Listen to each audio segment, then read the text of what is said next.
What's up, everyone? Welcome to the latest episode of Power Spike. You got to see the trailer there. Great content coming your way here from LFN. dGon here alongside Jamada and Dom to break down the latest across LoL Esports as we are closing in on playoffs, Worlds qualifications, Worlds eliminations for multiple teams from around the world. Let's get into it. How was your week, Jamada? I'll ask you first. Fine. NLC has been fun.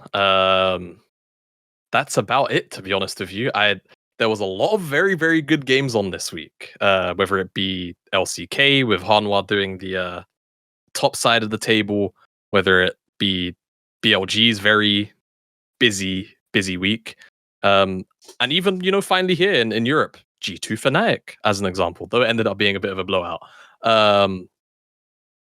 And then playoffs, LTA. So very, very busy week. Just all of the high level to the region games on. Yeah. Dom, how was your week? Fucking great. It was fucking great, dGon. I really enjoyed it. It was an amazing week of League of Legends. Well, I loved watching us completely fist game one, fist most of game two, and then throw it Otacon and then collapse and lose to Shopify. That was amazing.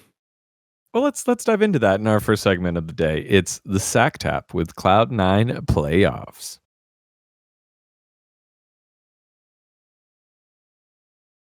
All right. So, as Dom alluded to, he gave us the cliff notes. Cloud9 top seed picks Shopify after Palafox has been under fire a lot. The team's been up and down, and game one looks exactly that. Palafox could not wait to int-feed mid lane solo kill. That was the first death. And Cloud9 proceed to pick apart Shopify in game one. Game two, another solo kill in the mid lane for Loki. Things looking good. Go to Otacon. All of a sudden, the stuttering, the faltering, and Shopify claw a game back. And then in game three, Palafox solo kills Loki. And now all of a sudden, Cloud9 are on the back foot. Couple of missed. Wait, did he solo kill Loki? Didn't he? He killed Loki in the mid lane, or is that game four? I don't think he solo killed him ever. Did he? I don't think he solo killed him ever, unless I missed something. No, but if he did, and the first death was at Grubs when we just lost a 3v4 Grub fight. Which was the one in the mid lane where I think it was just under tower. It was mid lane under tier 1 tower. Was that not a solo kill? All right, whatever. Well, things didn't go well in game number 3. They clawed back in game 4, and then in game 5, ultimately tense and still opportunities to win. As Shopify had trouble closing on out. I think it was only a 2,000 gold lead at one point late in the game, but eventually they fall. Shopify move on. They're going to Texas. Cloud9 now drop to the lower bracket. And yeah, tournament lives on the line, season on the line. So Dom, kind of fill us in on the insights there, both as watching it live and then also what you can tell from behind the scenes, the fallout from it. Yeah, I mean, I think that everyone just on the team realized that we just didn't adapt to having thrown a game well. We go into the game one, and I think that it was just a big change between, okay, we're stomping this team, everything's going like it should. And then when stuff got tense, I don't think we responded well to what that tension brought. And yeah, that ended up being our downfall in the series. So I think that we just have to be tougher in series mentally when this type of stuff happens. We're not going to play every single series perfectly. And we haven't really had a close series, I guess, as well versus these types of teams. So I think that might have also been it, where the other times that we had these series, we were playing against FlyQuest, where it's they're considered the best team, so they're the ones with all the pressure in those situations because they're expected to beat us. And when we played against Shopify and TL last split, we just 3-0'd them both times, right? We never had a close series.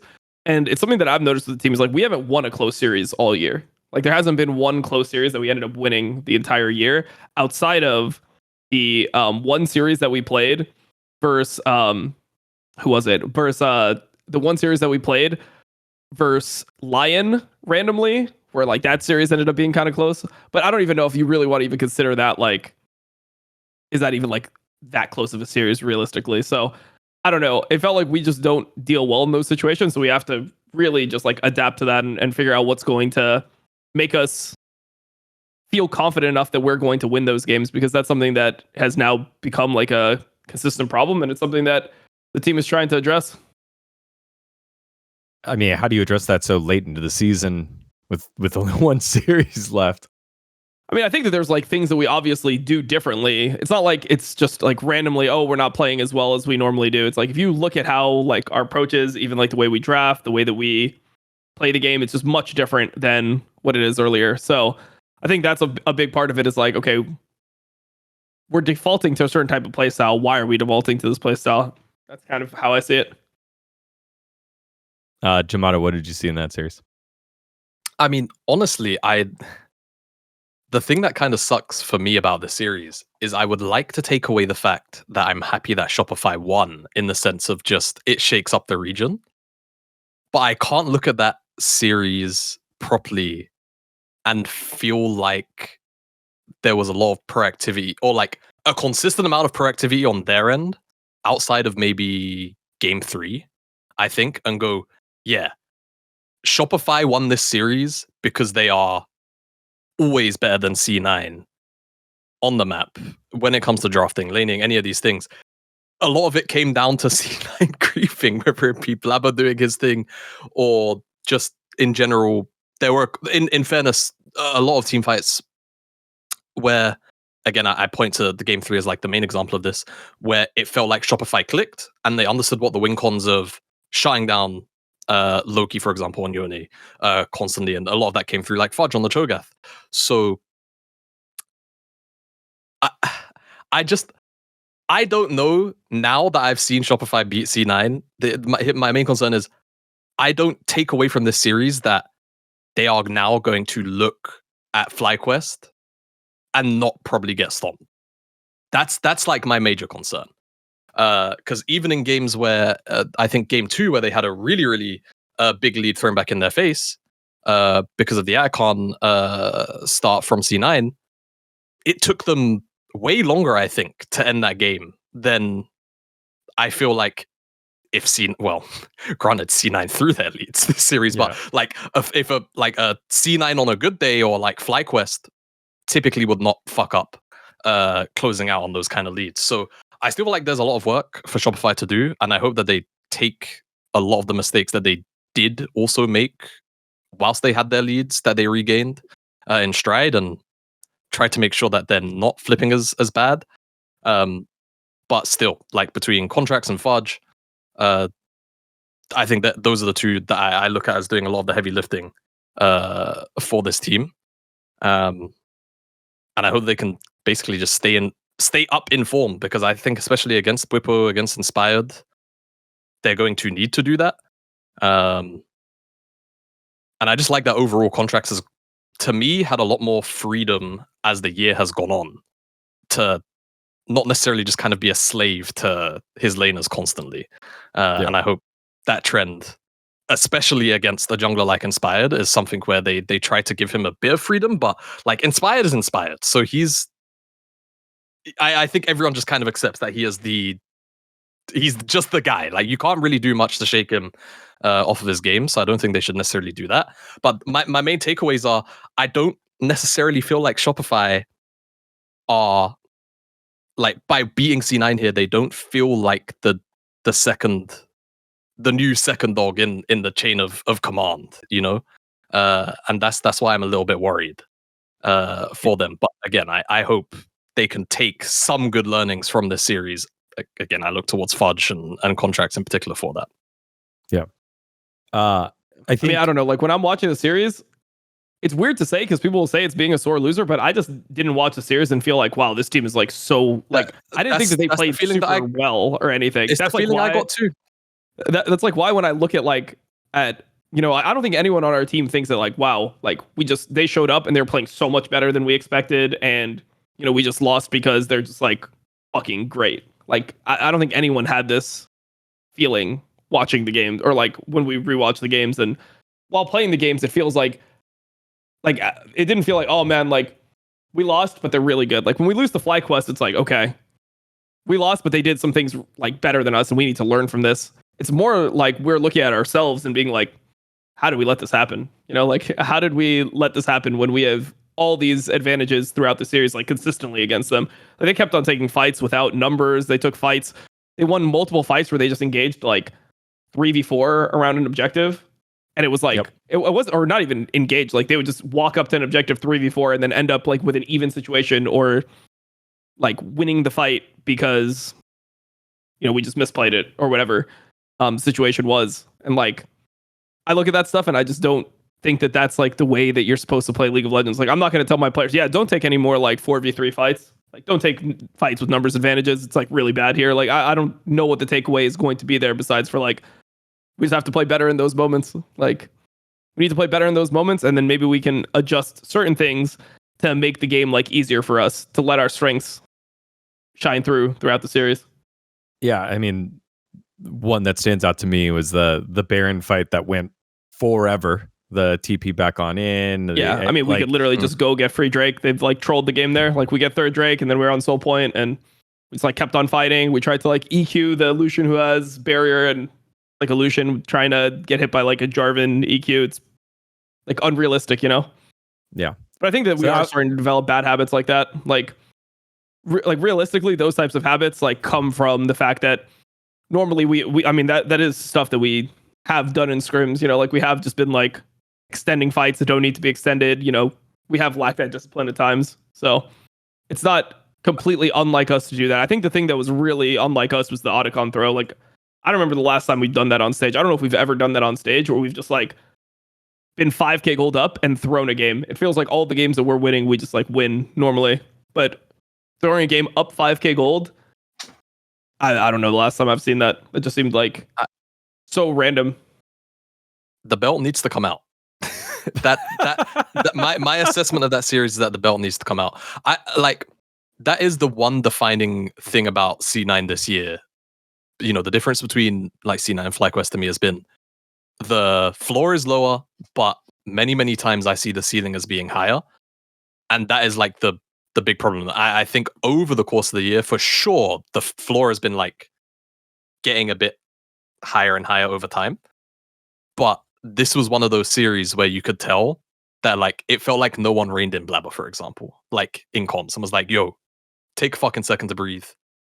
Like, let's reassess." Blabber was doing Blabber things throughout a lot of the series, especially on the back end. And some of it worked, right? When I think about like, when I think about just from lane to lane, I think the one that stood out the most to me was Thanatos against Fudge. Like, I think Fudge had a crazy series against Thanatos. That was the solo kill I was thinking about for some reason in the top lane, the Cho'Gath, Yone, Cho'Gath Yone, Cho'Gath, whatever. Yeah, that was into Loki. Yeah. Okay. But like the fact that Fudge had that much impact across multiple different games, and it felt like Thanatos was not kind of being able to do that as much. I kind of wonder, are those the types of, you know, we forget that they're young, they're rookies, right? That Loki is straight up a rookie. Thanatos is in his year and a half, hasn't been in these types of situations except last year. So like, you know, Thanatos had his opportunity last year. But how do you go about trying to, you know, correct that, and then, you know, have the guys also regulate that within the game, whether that's Vulcan or Sven or Blabber, even though Blabber needs to get reeled in sometimes.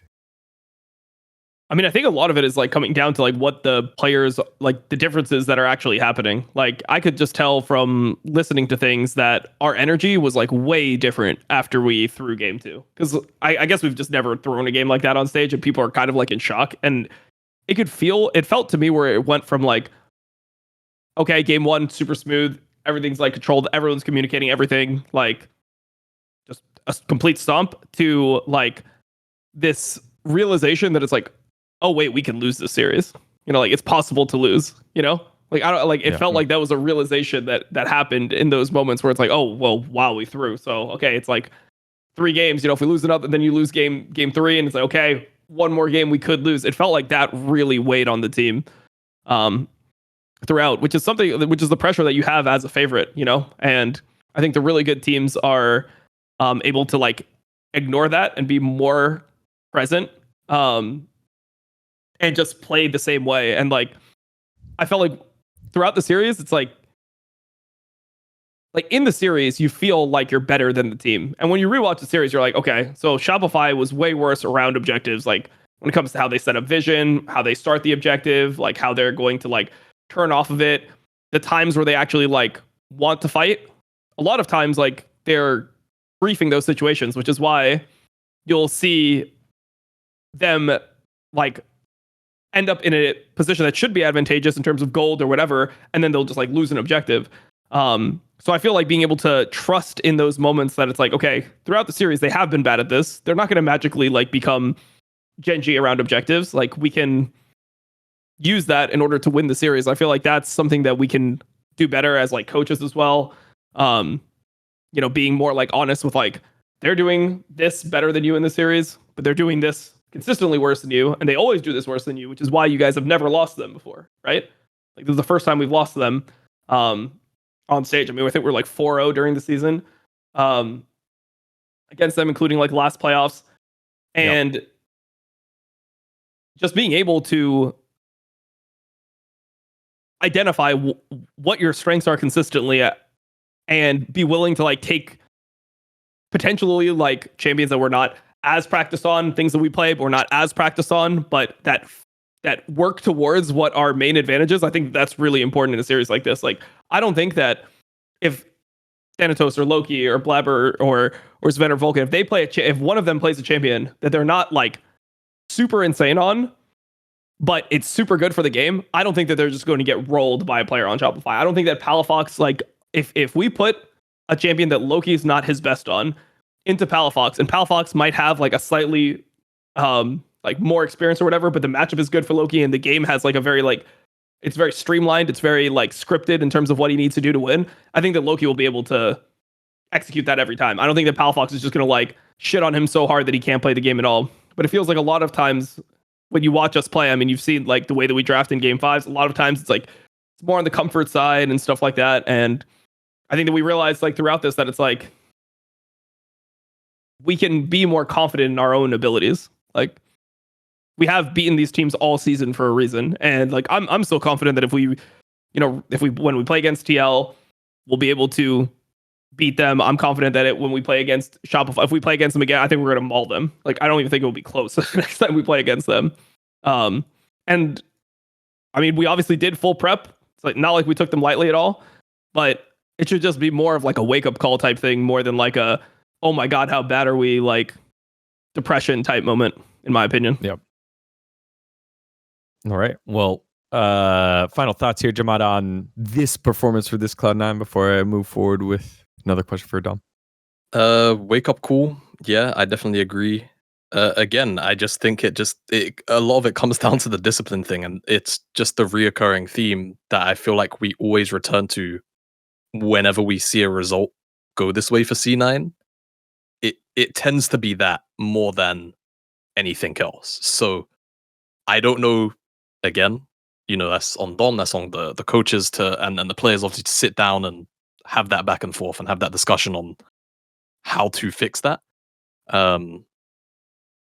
But yeah, again, it's the air quotes big / important series that these guys need to get right. Because one more life, the reality is they'll probably face TL in that final qualification match. And at the very least, TL look very beatable. So C9 have that going for them. So yeah, that's more or less it. Again, it just feels like this recurring theme is the discipline aspect, as opposed to any other issue in the gameplay. And I think that at the very least is good, because it's fixable. And usually it's one of the things to me that I see in teams that can be band-aided quite quickly, and hopefully that band-aid can be applied before this weekend.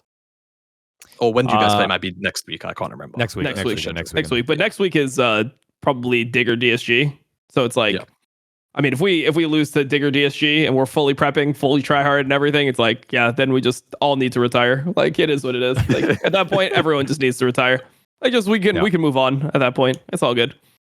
So again, with that win, Shopify and FlyQuest already qualify for the regional championship. I'm getting the terminology correct. Yes, the LTA regional championship, which will be in Texas, because no matter what, the lowest that they can finish is third. So it's the big contenders are Cloud9, Team Liquid, and 100 Thieves vying for one spot, only one spot to make it to the LTA championship. So yeah, we'll see what happens there. And I think if you win, you're qualified in. If you win your regional championship, the LTA North or LTA South, you automatically qualify for Worlds. Yes. Yep. Top three. Yes. Okay. So anyways. All right. Last little bit of SackTap topic here for Dom. You're going in person back to LA. What's the game plan? What can you do there with no game that is coming up this weekend that you want to achieve there? I think it's just good to I've spent so much time with the players, talk to the players all the time. Every day I talk to them, right? Every day I'm interacting with them, and I think it would be good to have, especially the Koreans that haven't met me before in person, to meet me and be able to put a face to the name, because I'm just the guy who's talking with a microphone over the scrim room. It's the fucking God voice type thing where it's it's just it's kind of strange in that regard. So I think it would be good to meet them, and then also just be able to be there in person. It's just way different when you can see everyone's face and you can be in the room, feel the energy, all that type of stuff. I think it's just a way different thing in general. So yeah, just wanted to go and meet everyone. And yeah, I think that it will just be something to probably improve other aspects of it. It's okay, we just had a tough loss, but hey, this new guy's here. Cool. Let's see what he's about. Break up the monotony of scrims, because we're just scrimming for 2 weeks until we play against Digger DSG, and then we have another big one afterwards. So there is this this lull almost. Right. Yeah. All right. Well, best of luck to you in your trip on out, and it'll be a lot of fun enjoying the LA sun, getting out of the Texas heat. All right. Well, yeah, I'll enjoy LA. I liked living there. I was about to say out of the fire into the frying pan or whatever the fucking saying is, really. But yeah, I don't know. Wait, I loved LA. What's wrong with LA? I hate LA. I hate, bro. I don't. Do you know what? People talk about LA the same way people here talk about Berlin. To be honest, it's not. Yeah, it's not great. And also, as a part-time Texan myself, I've got to say, living in Texas is pretty fucking awesome. It's not bad out there, man. It's nice. Yeah, get out here. No, I've just never been a fan of LA. The whole time I lived there, I hate the fucking traffic. I think it's just miserable trying to get anywhere in the city. It just feels so horrible to be oh, this is 10 miles away, and then you look at the estimated trip, it's an hour and 35 minutes to go 10 miles. It's come on, man, please just let me just fucking go. Let me just go where I want. This is true. I forgot that you lived in the hills where all the fancy people live. Hard to get out of the hills, Dom. Real hard. I didn't live in the hills. I live in Santa Monica. No, why are you ever leaving Santa Monica? Everything's there. Everything's there. Oh no, fuck you. You know how esports people are. Everyone wants to go to Koreatown. Everyone wants to go to Koreatown was the only one I would leave for. Most the thing is, it's anytime you go downtown, it's far. Just is what it is, man. Why are you going downtown? Fuck that place. Oh man. All right. Okay. Well, that was SackTap. Time to share with you guys the honor that we have. We brought it up earlier with our friends over at Wooting, the #1 keyboard in all of esports. If you see any shooting game pro player, they're always talking about their Wooting keyboard. We got ours. I got mine right here. Boom. Set up here. As looking at the list of the top Valorant pros and Counter-Strike pros, and it's so easy to just scroll up and down and see the 60 HE and the 60 HE plus and the 80 HE represented by some of your top players across everything. Tens has his as well. But the main reason why they have been top of the line is that they don't use regular mechanical switches. What they actually end up doing is that they use magnets to sensor based off of the millimeter, the actual millimeter of the actuation of when you push the key. Those are the Hall effect sensors. So it can detect how far down you've pushed it. And why is that important? Because within the Wutility app, you can go and set a specific sensitivity to how much you push it. So, for example, if you accidentally hit flash, you have flash on F, flash on D, you can set it to like, oh, don't flash unless I push that all the way down so that you don't have accidents. But with WASD coming, and WASD coming to League, as Dom has played and tested, and it's been covered by many of our colleagues in the space, it is so much easier to do your movement across any across the Rift. I went and personally tested it with one of those skill shot dodging apps. It is so much easier to play using WASD, and so that means now it's important on what type of keyboard you're using. You want to make sure that you are moving as soon as you push the key down. Remove any sort of lag in the chain of command. Obviously, everyone knows about the lag in internet and whatnot. Remove it from your keyboard by getting yourself a Wu-Ting. It's all adjustable, and keyboards are now becoming an integral part of not only your gameplay, but your personality. So customize it all the way up and down. If you have keycaps and you're worried about it, don't worry. The stems of the keycaps still fit. They're Cherry MXs, so they can fit. So if you get custom keycaps, you can put them on to your own Wu-Ting keyboard. So the competitive advantage is clear. The customization and personalization, still very easy. The software, easiest software there is with the Wutility. No download needed. You just go ahead and do it within the website. And one of the coolest things I've ever used in terms of keyboards. So head on over to wooting.io and use the code SPIKE to get yourself 250 customers. The first 250 customers will get yourself a free Wu-Ting Uwu with the order of any Wu-Ting keyboard. Again, it's this bad boy right here that we have. We've talked about it, all customizable. If you want it to just be click, if you want the abilities there, you can do anything with it. As Jamada has pointed out to, he uses it for his stream as well. The Uwu is a $50 value, and it's perfect for playing rhythm games or reprogramming as an RGB stream deck. Improve your game with cutting-edge Wu-Ting keyboards and get a free Uwu now. Simply add any keyboard and the Uwu to your cart using the code SPIKE to get your Uwu for free. Go to wooting.io and use the code SPIKE. Upgrade your game by getting yourself the best in keyboard technology with our friends over at Wu-Ting. Thanks to our friends at Wu-Ting. All right, let's get to it now. It was a huge week here for some of our Chinese teams. We talked about it last week. A big week for AL, a big week for BLG. Let's see how they did with our Galaxy Brain Club. Pulling it back because we haven't done a Galaxy Brain Club in a long time. It's the LPL Week 5.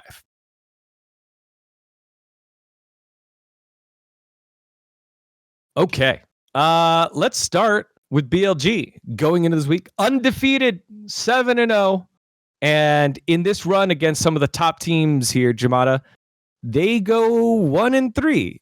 2-1 to AL. Or I guess 1-2 to AL, 2-1 against Weibo, and then 0-2 to Top Esports, and 1-2 to IG. BLG, the wheels came off a little bit this last week. They're fine as a team, but in terms of form, what did you see from their matches? I just want to immediately say, before we even break down anything, the JJ pathing becomes more and more likely. He just left IG officially 1-3 this week. The honeymoon phase is already over. It's all going to plan. But jokes aside, I mean, I feel like we just saw a lot more of like winter and spring BLG show up this week, where like habits of people getting caught out, whether it be bin or other, really kind of just showing up more.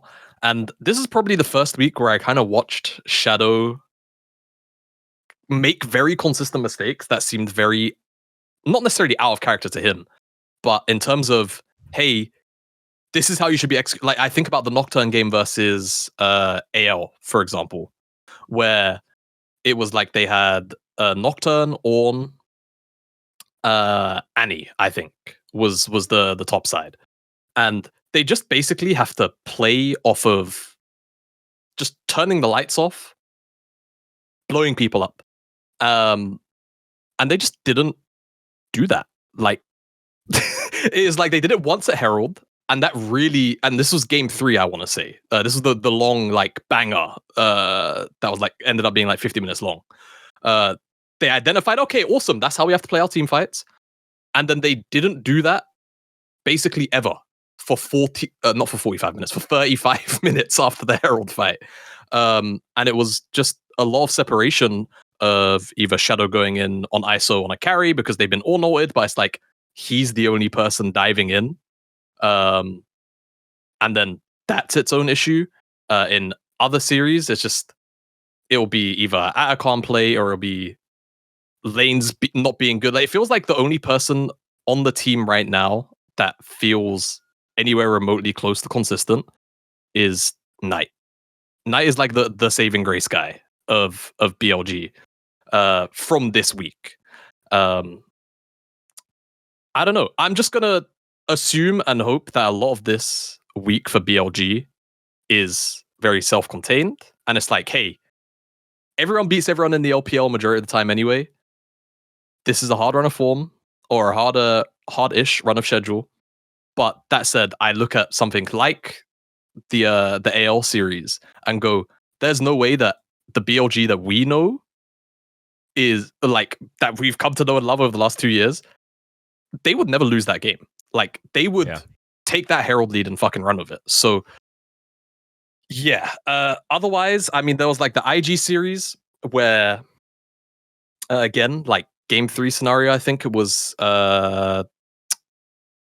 they have Elk really fed on the Xayah, and it's like Xayah just has to live in these team fights. And they're constantly finding out picks, normally on the Shy. Thank you for your generous donation, as per. And then Bing gets caught on the mid-wave. It's very, very unfortunate. Actually, he's recalling behind the wall. He's sweeping, so he thinks he's off vision. Rookie's on the other side of the wall with Annie, sweeps and sees him basing. And that's how they get their pick. And then, in credit to BLG, they tried to take a numbers advantage because Annie immediately recalls because the bot inhib's dead and there's supers coming into the base. But then Elk's not reacting. Well, it's not his fault because it's a very fast combo, but the Shy's getting caught out. He's now being picked inside of the 4v4, but he's flash R'd. He's flash forward to make the R, like, obviously be a lot quicker. Elk's not reacting to it.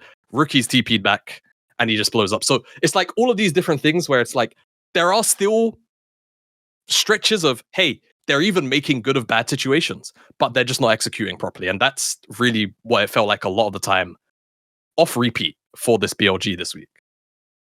Dom, is it time to get JJ? Or are the problems running deeper? No. The problem is, sorry, I know you said no, but the problems aren't coming from Shadow. To be fair, like I'll give them credit where credit's due. The entire year. They've not they can't. Yeah, they can't win games that are like completely free. They lost 2 games. They lost to IG 2-1, but they threw both games that they had the biggest leads in. Like, to be fair, like, those are the games they should never lose, and they ended up losing. So the game that I thought was the most losable was the one that they actually won. So when I'm watching this team play, I mean, they just look like they are not able to make the decisions to win the game. Like, they're giving free Otacon when they have huge lead in this game 3. They have a soul fight where they should be like holding position, but somehow they're the ones that are entering it as if they're weaker when they already have set up on the objective because Bin is trying to go through lane to like get an angle. It's like they're just making these mistakes consistently, and eventually what it results in is that they just like lose these games that are insanely winnable. I mean, they're not even winnable, they're just won. So they've thrown like every fucking series, to be honest. Like, it hasn't been like, none of the series that I watched them play, I was like, wow, they're just like an inferior team. It just looks like every single time that they lose, they are completely griefing games that are ungriefable. So that's pretty worrying to me.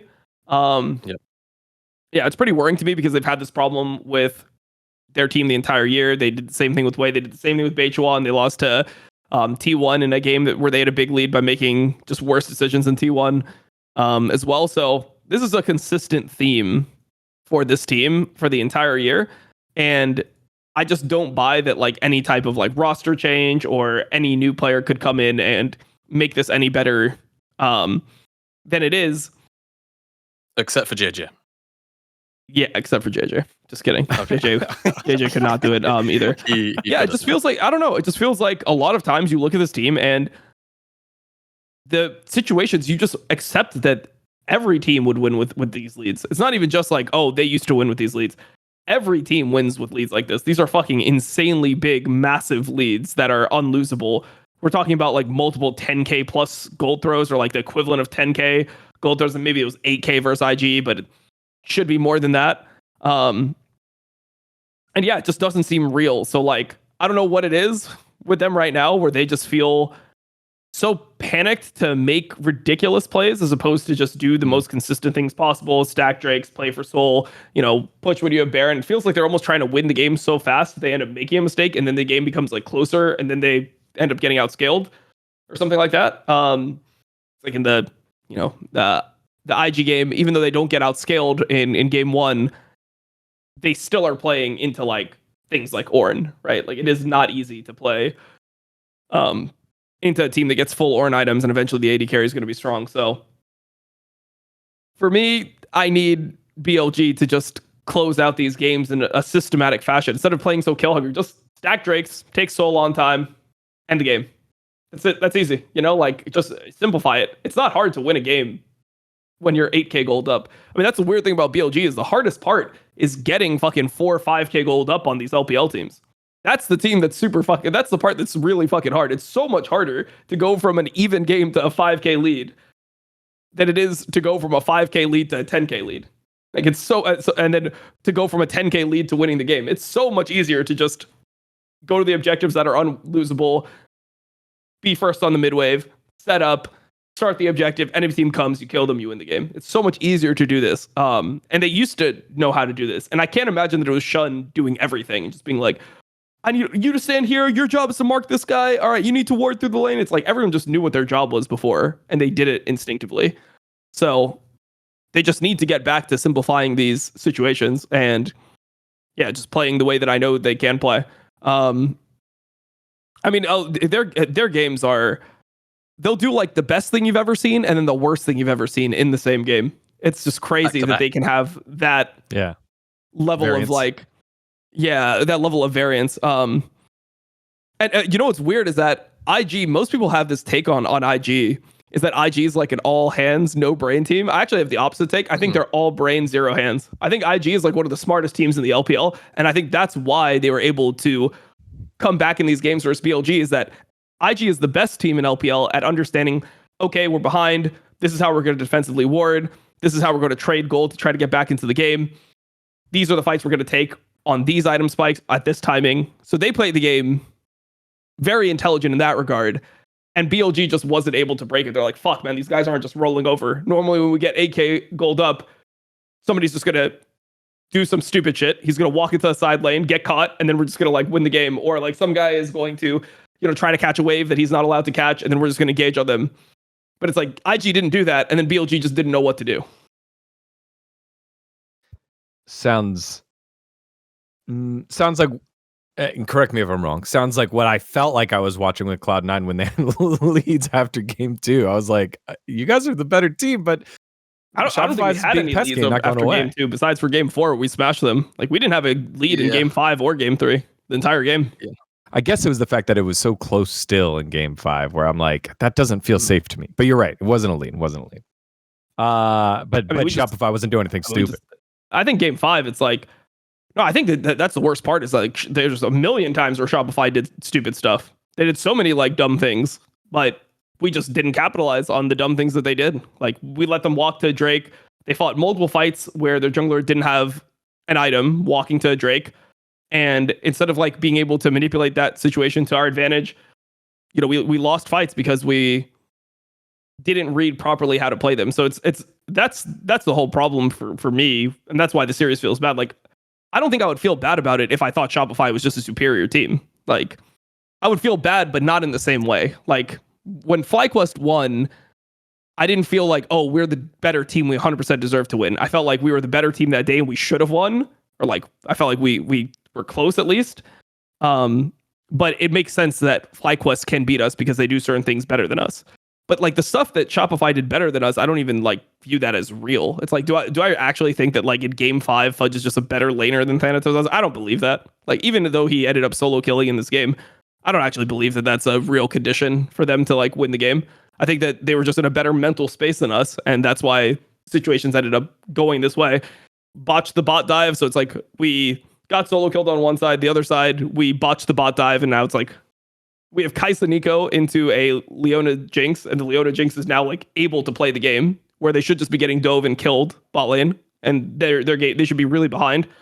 So when I'm watching the games, I mean, if you go back and you actually rewatch the fights that we lose, it's like they won multiple fights where their AD carry was not even grouped with them on an objective, and they walked in as 3 people from the opposite side of their AD carry, and they won the fight. It's like, I mean, if that's actually good, if you're supposed to be contesting objectives with 3 people coming from one side and your AD carry at level 6 coming from another side, if that's actually the right way to play, then I know nothing about the game and I should be fired immediately. Like, I should be fired immediately from my job if I'm giving them information that is that far fucking off. So, I mean, that's just kind of how it works. You know, it's like,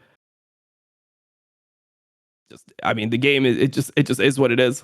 And like, that's kind of why I disagree with like the discipline point. It's like, I don't think that we took stupid fights or we were undisciplined in like the fights we took. We just like lost fights that we should have won. And we like had the dive bot. I don't think it's an undisciplined dive. Like, I think it's undisciplined if you're like over forcing or something like that. But I think that's just a play you have to make. Like, you have to dive the bot lane there. There's Xin Zhao as top. Our Rek'Sai is bot. We have Nico that can do the cannon trick. And they have a Spellbook Leona, obviously no Aftershock, so super squishy. And we have like a HP lead going into the dive. I think you just actually have to dive bot there. You have to either dive. I mean, the worst thing, like out of everything, you at least have to make sure the Jinx doesn't get the wave. The Jinx has to lose 2 waves. So either you dive and you kill them, or you proxy and you make sure the Jinx can't get the wave. But there's no way the Jinx can catch a wave with Jinx Leona into Kai'Sa, Nico, Rek'Sai with their jungler on the other side of the map. It's just not possible, you know? Right play, bad execution in that case. Sorry, I didn't mean to pull you back for that.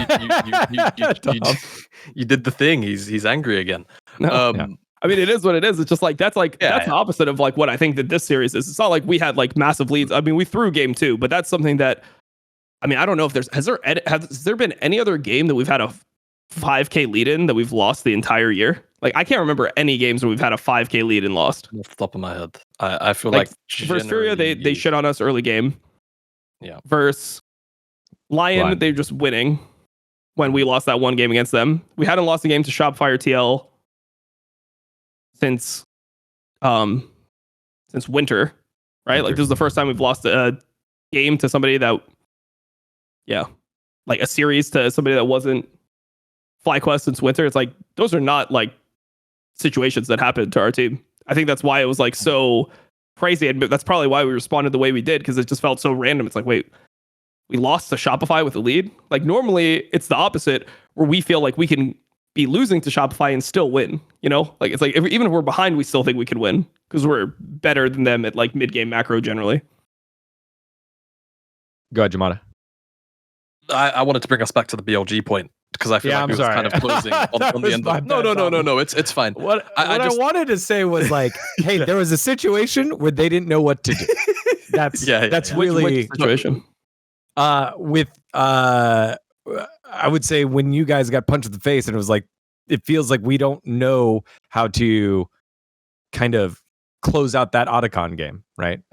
In game. Yeah, see that's exactly what I was disagreeing with. It's like, because I feel like we always close those games. We close those games versus FlyQuest. We close those games versus every team. So that's why, to me, I didn't feel like it was like, oh, we just don't know how to play around Otacon or something like that. Because our Otacons have been good. I mean, you saw us close the game in game 1 from a similar position, right? Like, the game 4, we had like the games where we had leads. Outside of that game 2, we just closed the game super quickly and cleanly. So that's to me like why. I mean, I don't want as a coach to like look at a situation like that and then try to extrapolate it into like a bigger issue where it's like, oh, we don't know how to play around autocons. Like, no, we've went over this a million times, and like when we came out of the game, I don't think any of the most of the players were like, yeah, I don't know why we did that, or like even in the game they went into the comms and Thanos was like, we are so greedy. Like that's what he ended up saying. Like, I think that that's something that we always end up closing. So yeah, I don't think that's a consistent problem we have. I think that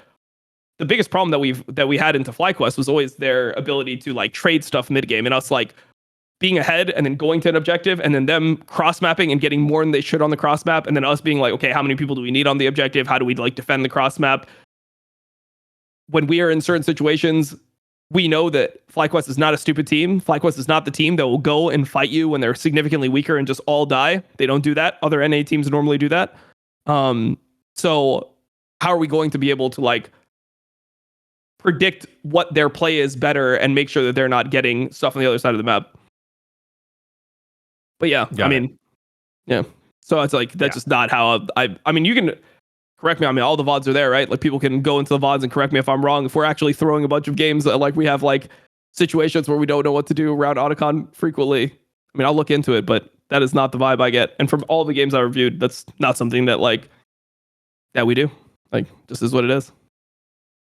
I think the response to it was like really bad. Jamada, go ahead. Bring us back to BLG. Yeah, it was more like closing thoughts with them where they can't do this, and we already have the tape from this year from MSI where they just get railed by T1 for 3 games straight, and a lot of it stems from the issues that we're seeing now, right? And it's gotten worse for like in terms of the Gen.G and T1 are winning games off of states which are like so they have such a minute like lead, and they will just fucking run with it. It doesn't matter what it is. It could right now it feels like T1 or Gen.G will win an entire game state. Win an entire game off of like a fucking rotation. Yeah, at like 8 minutes in the game. If BLG continue to kind of do what they're doing, chasing kills, whether it's around objectives or not, they're come Worlds, because this is the annoying part, they will probably still make it to Worlds playing like this. I think that is the reality of the situation with BLG. I see very few Worlds where they don't make top 4. They probably will make top 3. And against the top brass, right? The 2 front runners right now who are favorites for 2025 World Championship, they will get pulled apart again, like they did at MSI. So I don't know how they fix it. I don't know when they're gonna fix it, because it's been a persistent problem that they just whether they've tried to address it or not, we don't know. But it's obviously not been addressed appropriately, because even it like throughout the win streak, the 7 series or 8 series that they won, it's not like that wasn't present. They just weren't making decisions as bad as they did this week. 3 games left for BLG to try and solve it. It just feels so discipline-esque, I would say. When I watch like you brought up Gen.G, when I watch Gen.G, there's just a lot of they know when they can go ahead and be free-flowing, and they know when they have to be disciplined and create the opportunities to make big plays as well, not just out of nothing. The other big protagonist this week was Anyone's Legends. So BLG had the big week full of big matches. AL, they come back. They obviously had the win against BLG. Then they knocked down IG. They beat Weibo. They walk in 4-game winning streak into the series that happened today, Dom, against Top Esports, and then get 0-2'd.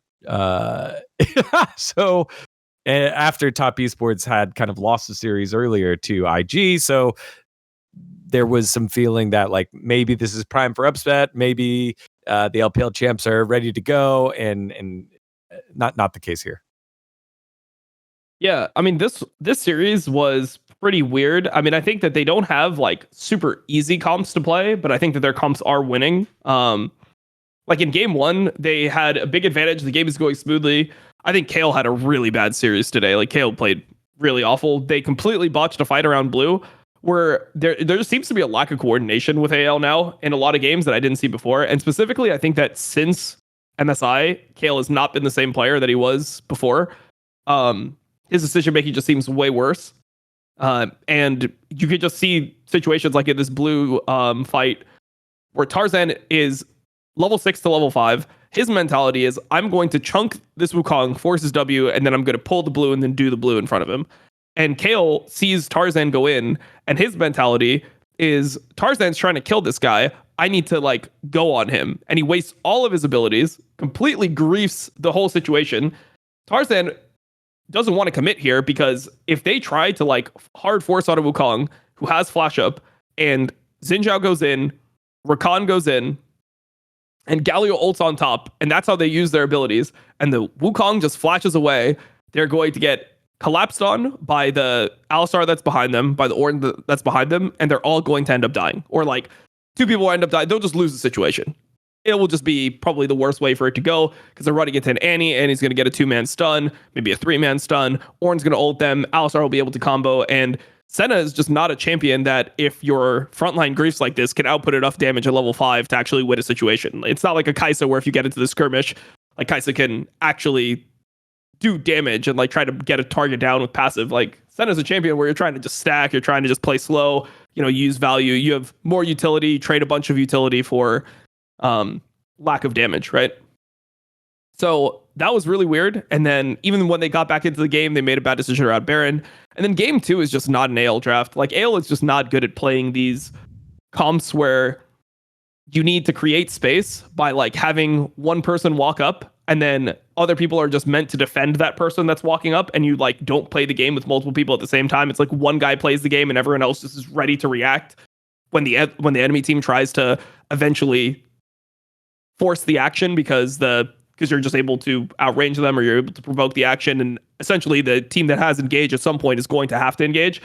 Yeah. It feels like so often AL tries to like, when they're getting a good position, they try to just go on the enemy. They try to just kill the enemy, which is honestly, that's what I think is similar to C9. Like when I look at our team, I feel like that's how we are actually. I think that's like one of the flaws of our team compared to FlyQuest is good at like the slow stroking. Like you have like one guy, you have Quad walk up, and Quad like will walk up into the enemy team and like throw a spell, and then Busio will stand like one screen away from him and be ready to peel him if something happens. And then instead of going in on the engaged champion, Inspired saves his engage to counter engage if they end up going on Quad when Quad is like making space. Like that's like one of the things that they do really well.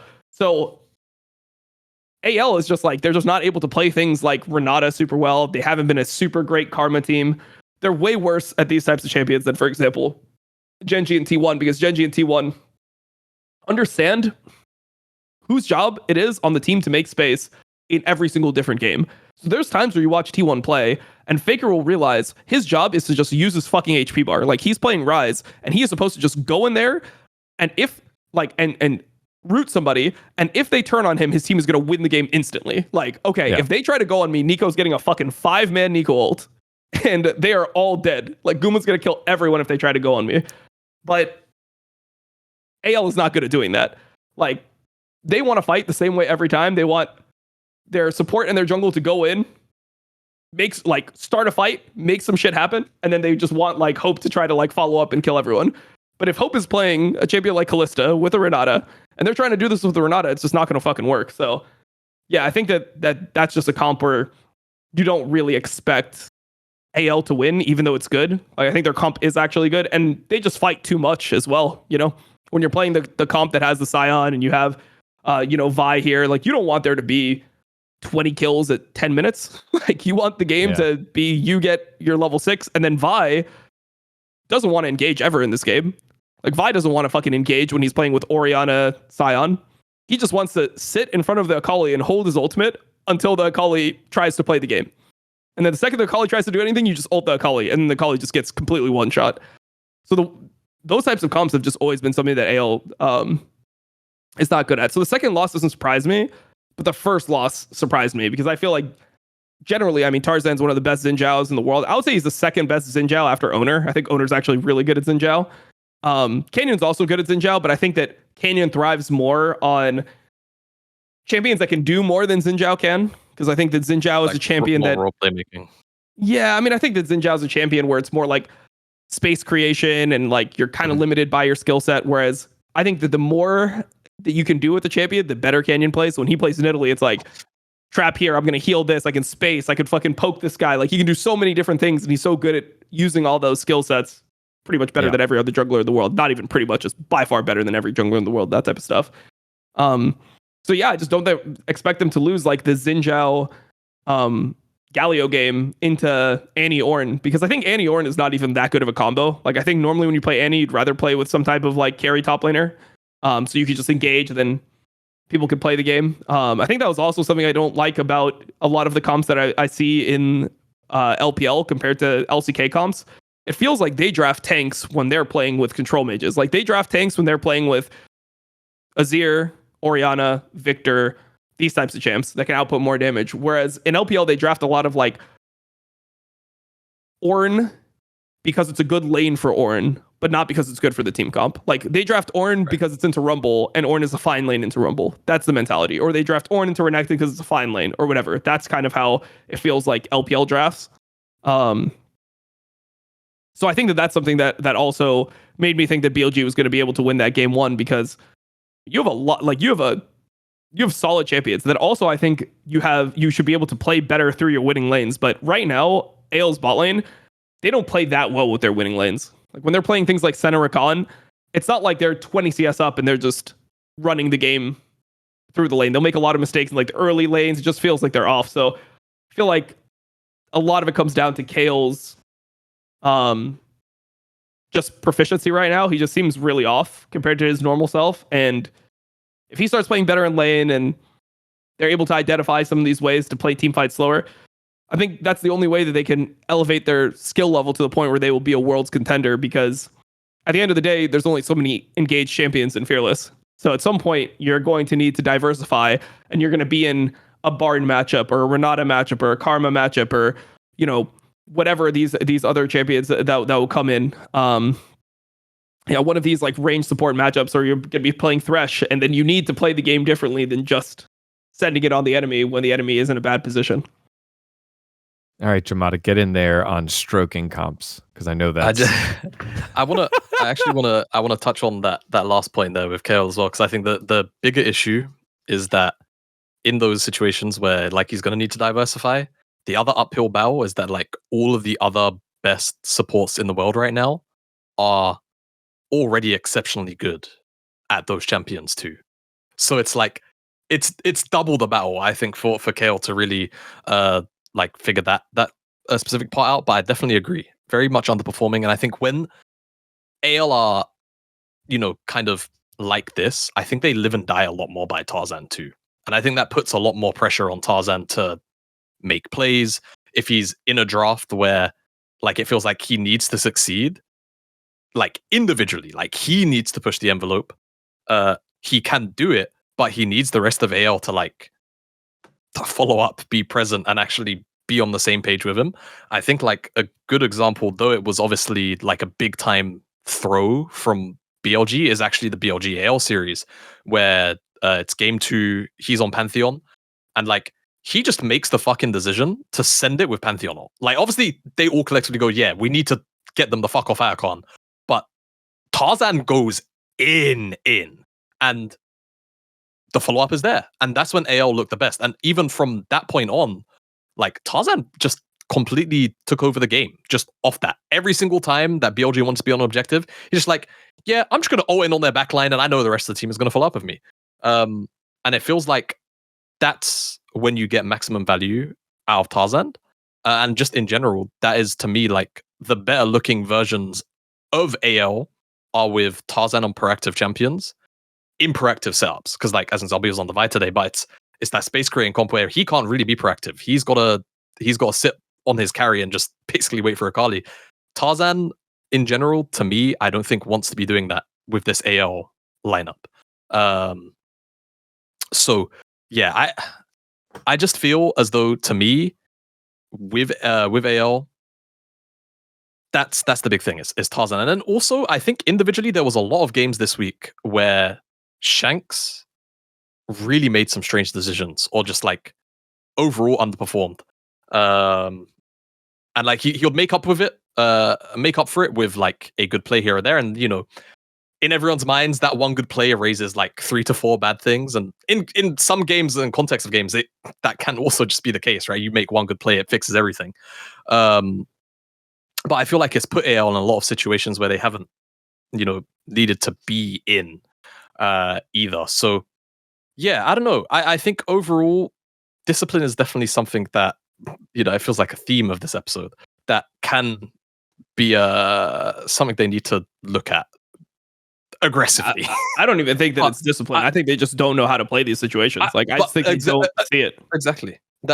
Yeah, sure. But I think the consistency of that, to me, is like the issue. And that's why I point towards discipline as like a sort of pseudo band-aid word here of whatever the fuck has happened over the last couple of weeks with them post MSI and EWC, they aren't seeing the angles that they used to see anymore, or they're not taking fights the way that we know AL would take fights, like complete psychopaths throughout the year, that made them hit top 3 at MSI and made them, win Spring Split.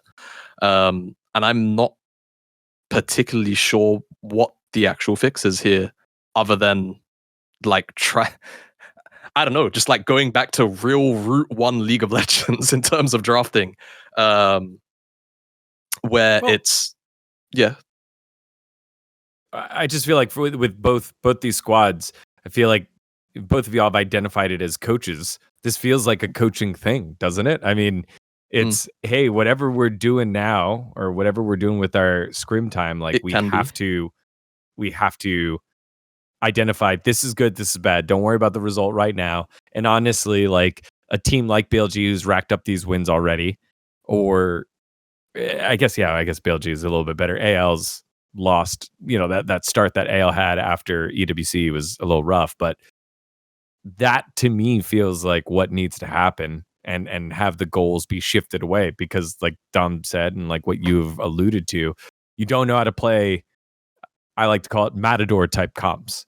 And we've seen that is what the top teams are doing. We've seen that, as Dom pointed out, the champ pool for just all in engage comps, just they run out. You run out of champs to be able to do that. We have to be able to diversify our play style.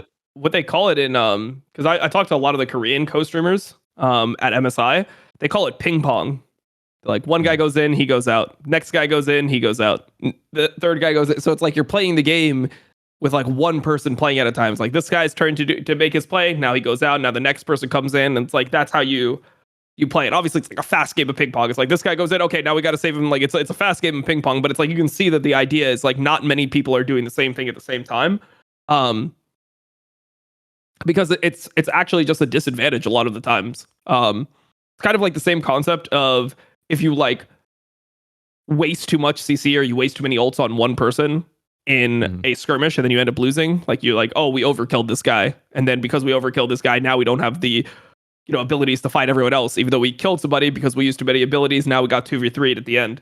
So it's like that type of concept, but just apply it to team fighting, because you need to be like, when you all focus in on the same thing, it's like you just end up in a situation where you don't have enough counterplay for the other things that are happening, and you just lose so much space. It's like you all get sucked into the same place, like a vacuum or something. So, yeah. The thing about like coaching is, I don't know if a really good coach could really make the players see the game a different way if they just don't have the vision there. Like, for example, Tarzan is somebody who I could tell has that vision of like understanding how to play. Like Tarzan's really fucking good. I know like sometimes he plays bad or he like makes individual mistakes. I actually don't care about that much when I'm looking at him as a player. When I look at him as a player, it's like he knows how to play so many different champions in so many different situations, and he always knows what his job is in the game. Like he's so good at reading, like, I need to save this ability for this person, or my job here is to go in first, and I need to be the first one in, and I need to fucking die. I need to kill myself like a good fucking dog so that my AD carry can hit them. Like, I'm just going to kill myself in this situation because that is my job, and my AD carry will win the fight. That is the best way to play. But I don't think other players have that, like, that difference in idea, like, of how they want to play the game. Like, I don't think Kale has that idea of, like, okay, in this situation, I am not the dog that just goes in and kills myself so we get an engage so that we can fight. Like, this is a different like, this game I need to play in a different way, or I need to be the person that gives confidence to my soul laner or whoever to walk up. Hey, Shanks, walk up, hit them with your ball. I got you. You can walk up. I have shield. I have MKO's. Like, walk up. You make the action. And then once the action happens, like you're fine, you know? I don't know if he has that in him. So it ends up being that the best comps and the only comps that Ale is actually world class on are we all send it, you know? Yeah. We all just get in there, we all send it, and we just kill them. Like, we just try to land like AoE combos. And I mean, that's just something that T1 and Genji are so much better at. Like, they just understand also, like, whose job it is to be the dog, you know? Like, sometimes Faker's the dog. Sometimes Faker is the good dog that goes in and kills himself. And it's super good for the team fight. You just see him, like, rise ult, and you're like, what the fuck did Faker do? He just rise ults into 5 people just to keep the fight going. Like, he dies instantly, but because they're all focusing him, Nico flashes in and he'll get a play. Or Guma flashes in and he just kills them all, you know?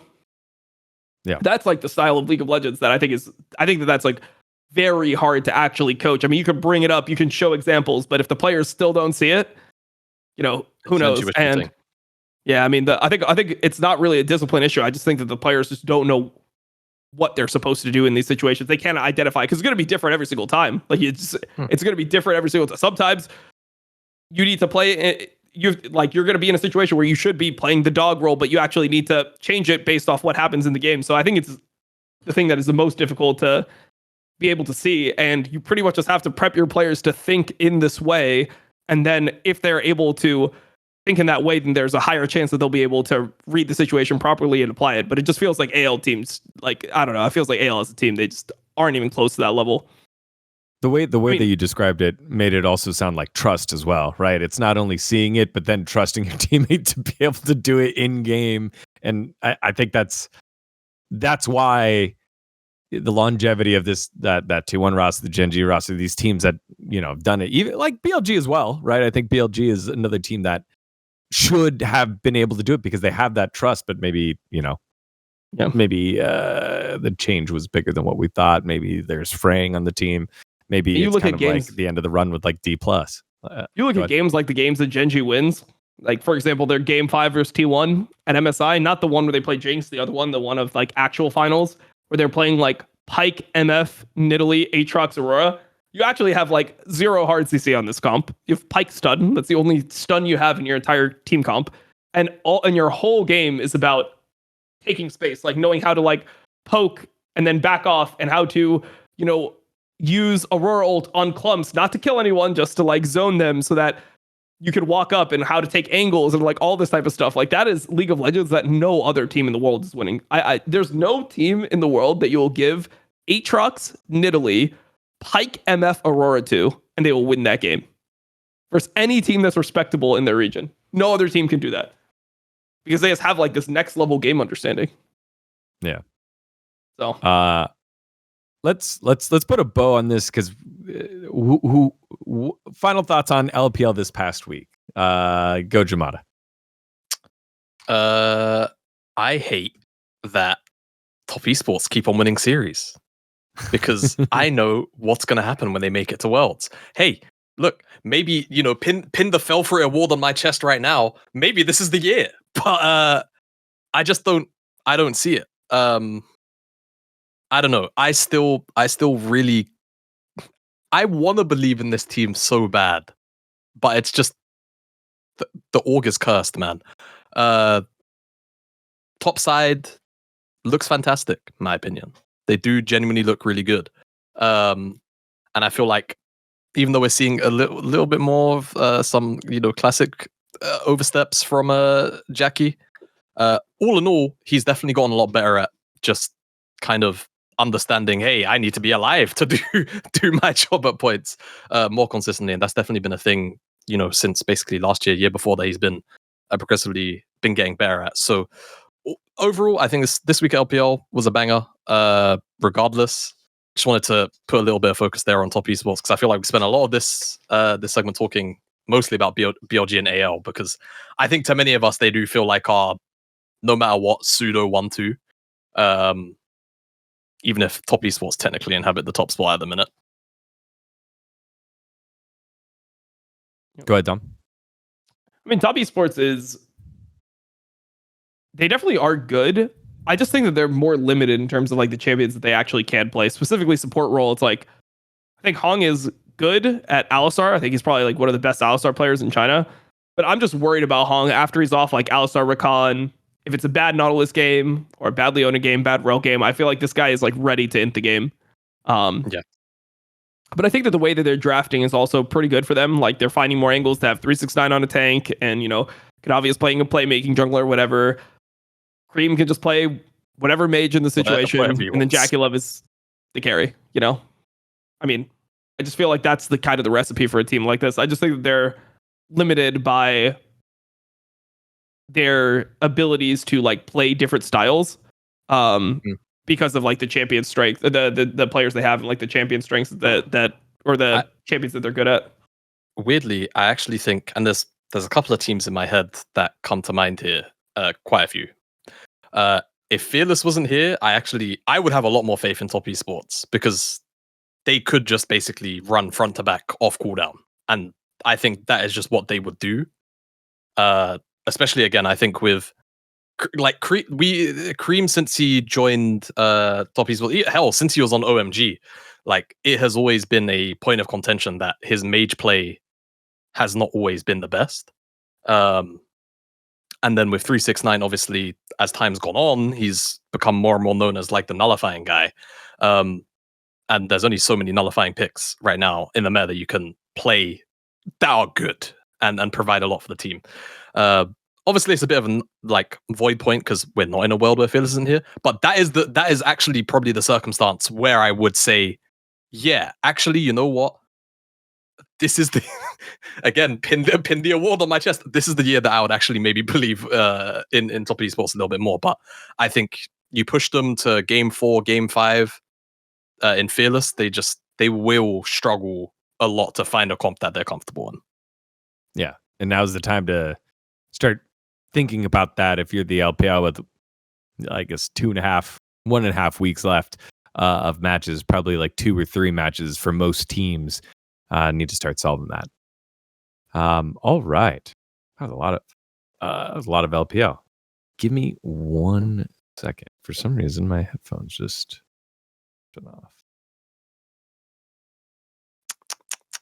All right. Okay. Now before we move on to a nice little episode of Keep or Kick and then a quick jaunt over to the LEC, it's time to remind you about our friends over at Raycon. Now, don't you love it when one of your old favorites come back?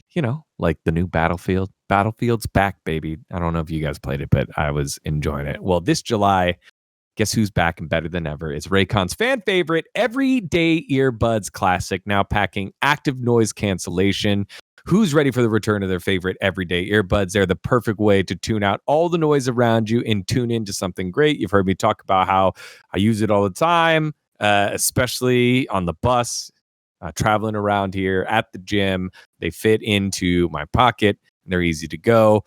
8 hours of playtime and a 32-hour battery life. Raycons always keep the ears pumping off of a short charge. And their audio quality rivals all the big audio brands at half the price. And if you don't believe me, you can check out the tens of thousands of 5-star reviews that the Everyday Earbud Classic has. And Icon returns. Get yours today with free shipping on every pair of Raycon earbuds. So head on over to buyraycon.com/powerspike to get 20% off the fan favorite Everyday Earbuds Classic. Right now, they're offering 20% off the Everyday Earbuds Classic. Buyraycon.com/powerspike. If you need headphones, go get them. They are great. Thanks to our friends over at Raycon. All right. Let's dive into Keep or Kick with a couple of disappointing teams that just feel like a little Eeyore probably is the best way to put it lately. They're under the rain, they go out and it just feels like it's procedural. They could win on a good day, but they just have a loss coming their way. And that would be Hanwha Life and Team Liquid. Two squads where when they go up against teams that are better than them, is there hope? We don't know. Which one do you keep to try and figure it out? Who's going to be able to figure it out the best? Team Liquid, Hanwha Life Esports. Let's dive into it.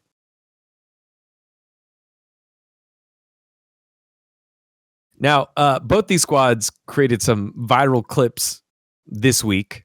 One for Team Liquid was Spawn saying about Inspired. I think it was about Inspired.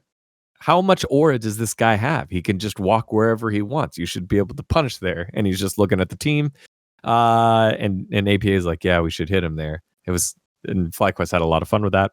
On the opposite side, for Hanwha Life Esports, they hit a lot of socials because unfortunately there was a bug. It was like a TP that Zeus did on the top side of the map. It was against the wall in front of blue side, blue buff, red side, blue buff. And it transported him over the wall and they called a pause, but the pause was too late. But also it's a known bug, so not sure there was going to be a remake anyways. And it just feels like Hanwha Life against Gen G and T1. Whatever they had, Mike's secret stuff is gone. With Team Liquid, that one feels a little bit more describable in terms of what happened to them. The meta's changed. No longer, a huge lane swap meta. Which one do you think will be able to figure it out better? Jamada, let's start with you. HLE, and I don't think it's close. That's well. I think they would be closer to figuring it out than TL, at least in my mind. I feel like a lot of HLE's problems are rooted in mid jungle, and I feel like those problems in terms of whether it be Zeka champion pool and performance, whether it be like keeping Peanut on Peanut champions, where it's dog jungle champions for Peanut, and he kind of just he gets to exist and play around his lanes and make sure his lanes are having a good time. I think that is far more band-aidable than what TL have going on, where with TL it just feels like they are dead in the water, like everywhere. And I don't know how this roster gets better. I kind of feel, and maybe this is like real nihilistic for me, I think the TL roster as a whole has just run its course. I don't see this TL roster getting significantly better from the point it's at now. Like I think, especially when I look at the competition in the rest of LTA, where it's FlyQuest are currently clear defined number one. There's the C9 hurdle, performance withstanding, and even Shopify, right? Like Shopify, whether we want to admit it here or not, are at the very least on their days a bit of a difficult team to topple sometimes. So I don't feel like I look at this team and I see a team that even if they get back to playing on form, I would comfortably be like, yeah, they can win the LTA. I don't think it's very possible. Whereas I feel like HLE have won a split this year. So, and obviously TL have too, but it felt like things went their way when TL did it. Whereas with me, for HLE, it felt like things were a lot more defined. And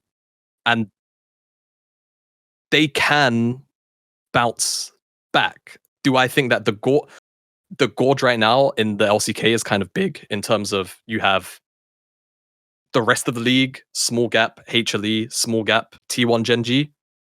Yeah, but I think they at the very least proved this week that it's not like they can't take games off T1 and Gen G. It's not like they're so far gone that those opportunities don't arise, right? And I think a lot of that will come through Zeus, and a lot of that will come through Viper and Duro. But as of right now, I feel like the issues are significantly easier to deal with HLE, because a lot of it to me feels like champion pool. and less overall gameplay. Whereas with TL, it feels like it's a lot more gameplay side. And to a point champion pool, but I would say probably only champion pool in like best of fives, right? Which is obviously where TL are at now, but they got 3-0'd, so we don't really even need to. We haven't seen like 4 and 5, what 4 and 5 looks like in summer for them. So I'm keeping HLE because I think, again, like domestically inside of their league, their ceiling is higher. I can see weird worlds where HLE do bounce back and they do re-find an identity that works for them inside of this meta in best of fives once playoffs roll around, and they weasel their way into top 2 and then maybe win a finals, even with Gen G and T1 playing as good as they are. I can feasibly believe that. I can't feasibly believe TL winning LTA. I can't feasibly believe them winning this bracket or making top 3 sure and then playing the LTAs, right? And then winning that bracket again and being first place. I don't see that happening twice. So I'm keeping HLE. I'm kicking TL. Go ahead, Dom. So for Hanwha Life, the thing that's really weird about them to me is that their vibes seem like horrible within the team. I don't know, like when I look at the cameras after their games, or like when they're like they lose game 1, right? They're going into game 2, and you look at their faces, they look like tilted. They look like they don't like each other. Like they're frustrated to be around each other. And it's just like, I don't know if they're just losing a bunch of scrims or what killed their vibes within their team, but this team went from being like the best team that had like a ton of, they had like the most aura, right? Like it was like, oh man, they're just going to play fucking Silas Zinjao and they'll just win no matter what. You know, like they'll play Silas Zinjao and Zika will just fucking pop off on the Silas. He's going to like solo kill this Victor level 3 and they'll just win. And they were just winning so many fucking lanes. They were just playing so aggressively together. And now it feels like there's no game that they can't throw, right? Like look at the 2 games that they lost to, both game 2s they lost to T1. Both game 2s they lost to T1 so far have been horrible, right? Like it's like the Zika drift into the fucking turret that everyone had told me was Faker actually predicting Zika's drift. It was Zika's drift. There was Zika's drift, which was obviously just bad, right? And then the other game was this game where they had like their comp, bro. They had Yone Maokai. They threw this game as well. They were super far ahead. Just feels like they're just not they're not vibing at all together. So I'm pretty fucking worried about Hanwha Life. For TL, it just feels like TL's not good enough right now. Like just flat out. It's more like, and that's why I guess for Hanwha Life, maybe I would put them as the keep team, because at least I feel like there's more of a chance of them getting shit together. Whereas with TL, maybe they play better, but I feel like I've been having this feeling for TL for longer, where I'm like, isn't Impact better than how he's been playing? Isn't APA just generally better than how he's been? It feels like a lot of their individuals are just not playing on the level that you'd expect.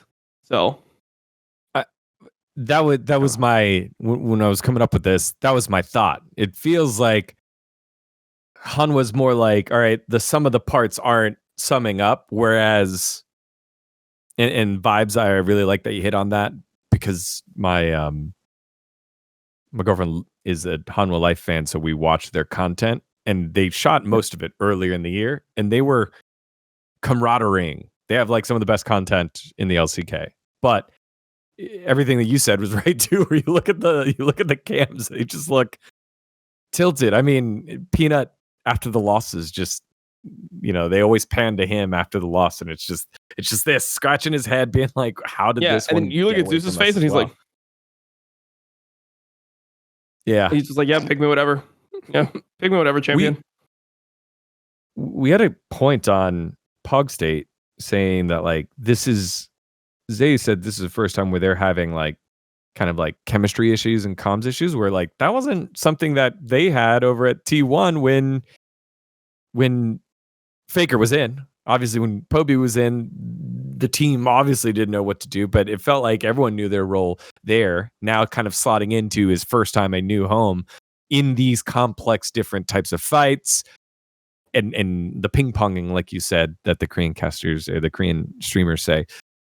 It feels like the complexity isn't solving there. Whereas with TL, it it feels like, all right, players are somewhat underperforming. You have a new jungler who isn't mental boomed and is still young. Like, you know what these problems are, it feels like.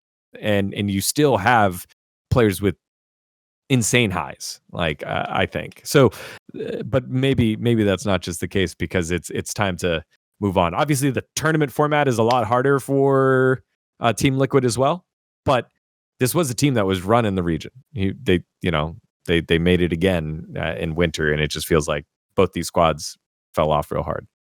Is there a case for that, or is it just nah? It's just a Hanwha Life difference. I think so. I struggle to find an angle where I'd want to keep TL over Hanwha here. I don't see them domestically recovering to a point where it's like, hey, yeah, I believe that TL will finish first. Twice, mind you, in 2 separate brackets. They have to do it twice, by comparison of HLE.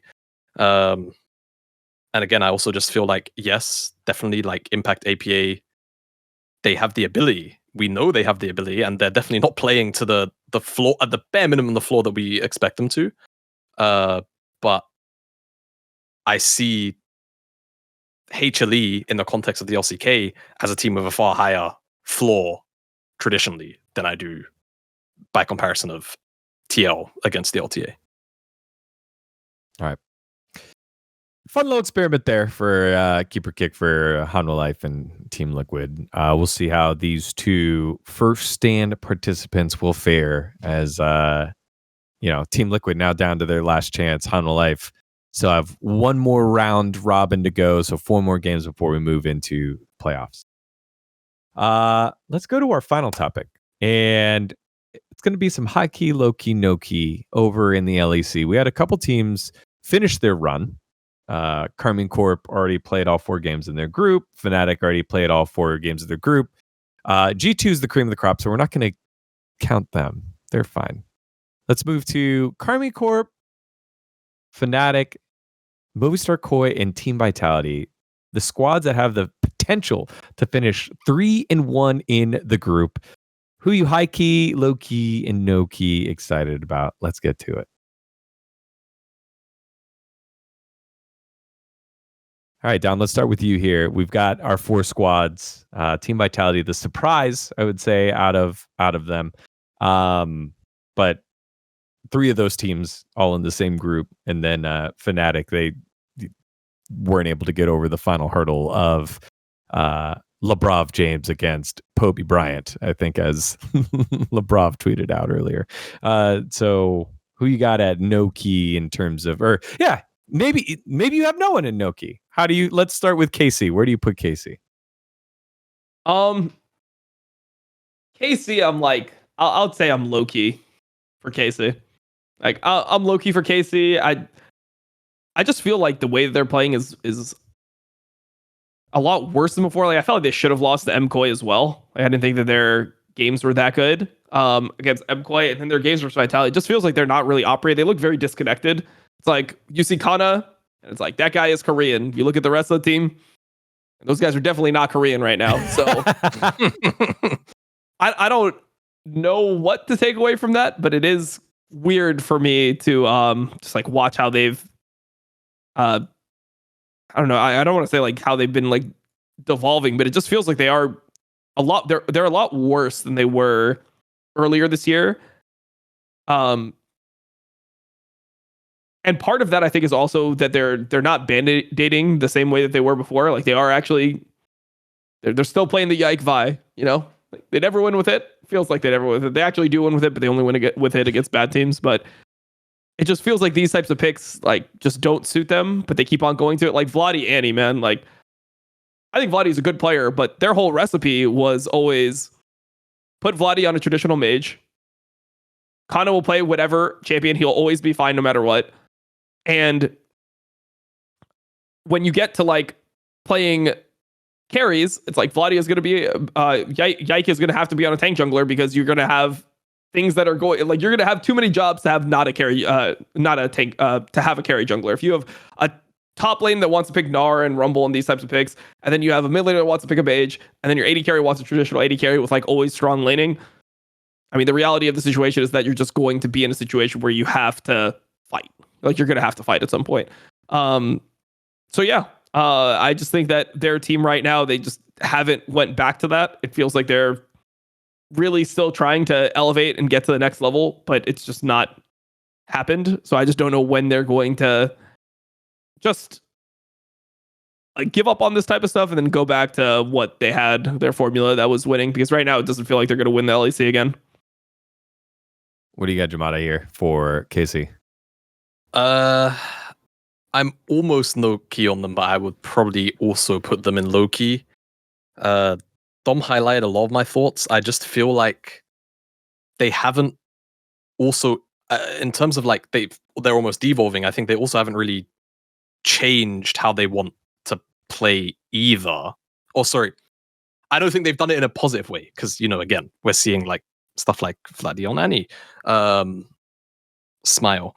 I don't know. It just feels like this team hasn't grown, and this is kind of a trend for a lot of the top teams in the LEC right now, where it doesn't feel like their floor's gone up, and their ceiling definitely hasn't gone up either. And yeah, I see a lot of the same issues. I'll say I like Kalist a lot more because I think throughout a lot of the year I've been very critical of Kalist. Probably more so than most people have been. But I feel like he's getting a little bit better, and overall he's a little bit less cocky, positioning wise, etc. Does it still pop up in his play? Yeah. Do I feel like he's squeezing a lot better overall? Yeah. But yeah, I just feel like they really want Connor in winning matchups when they can get them, or just a matchup where he's like, yeah, I can play this here and I'm fine. They want Yike and Targamas on champions that want to interact together. And at times it feels like if they aren't doing that, or they don't have drafts where that's the case, then they're kind of air quotes dead time where there's like non-objective on the map to take. That feels really lackluster.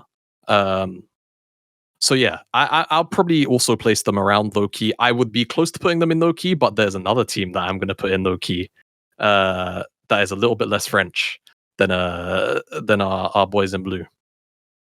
Okay. Well, how about the boys in yellow that are generally a French organization in Vitality? They're 2-1.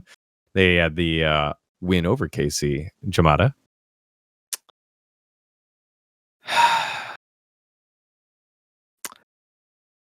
I've loved this roster from day one. I'm not going to let that cloud my judgment. This was a very fun week for them. Right? This is a very, very fun week for them. I'm glad that they got this result.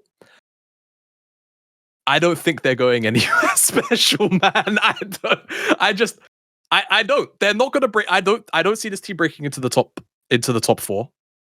I've been very positive around like specifically Shayak. I think Shayak has not gotten the flowers individually that I feel like other players necessarily have. And I think that this in particular, this was a very, very good week for Shayak in terms of like stonks.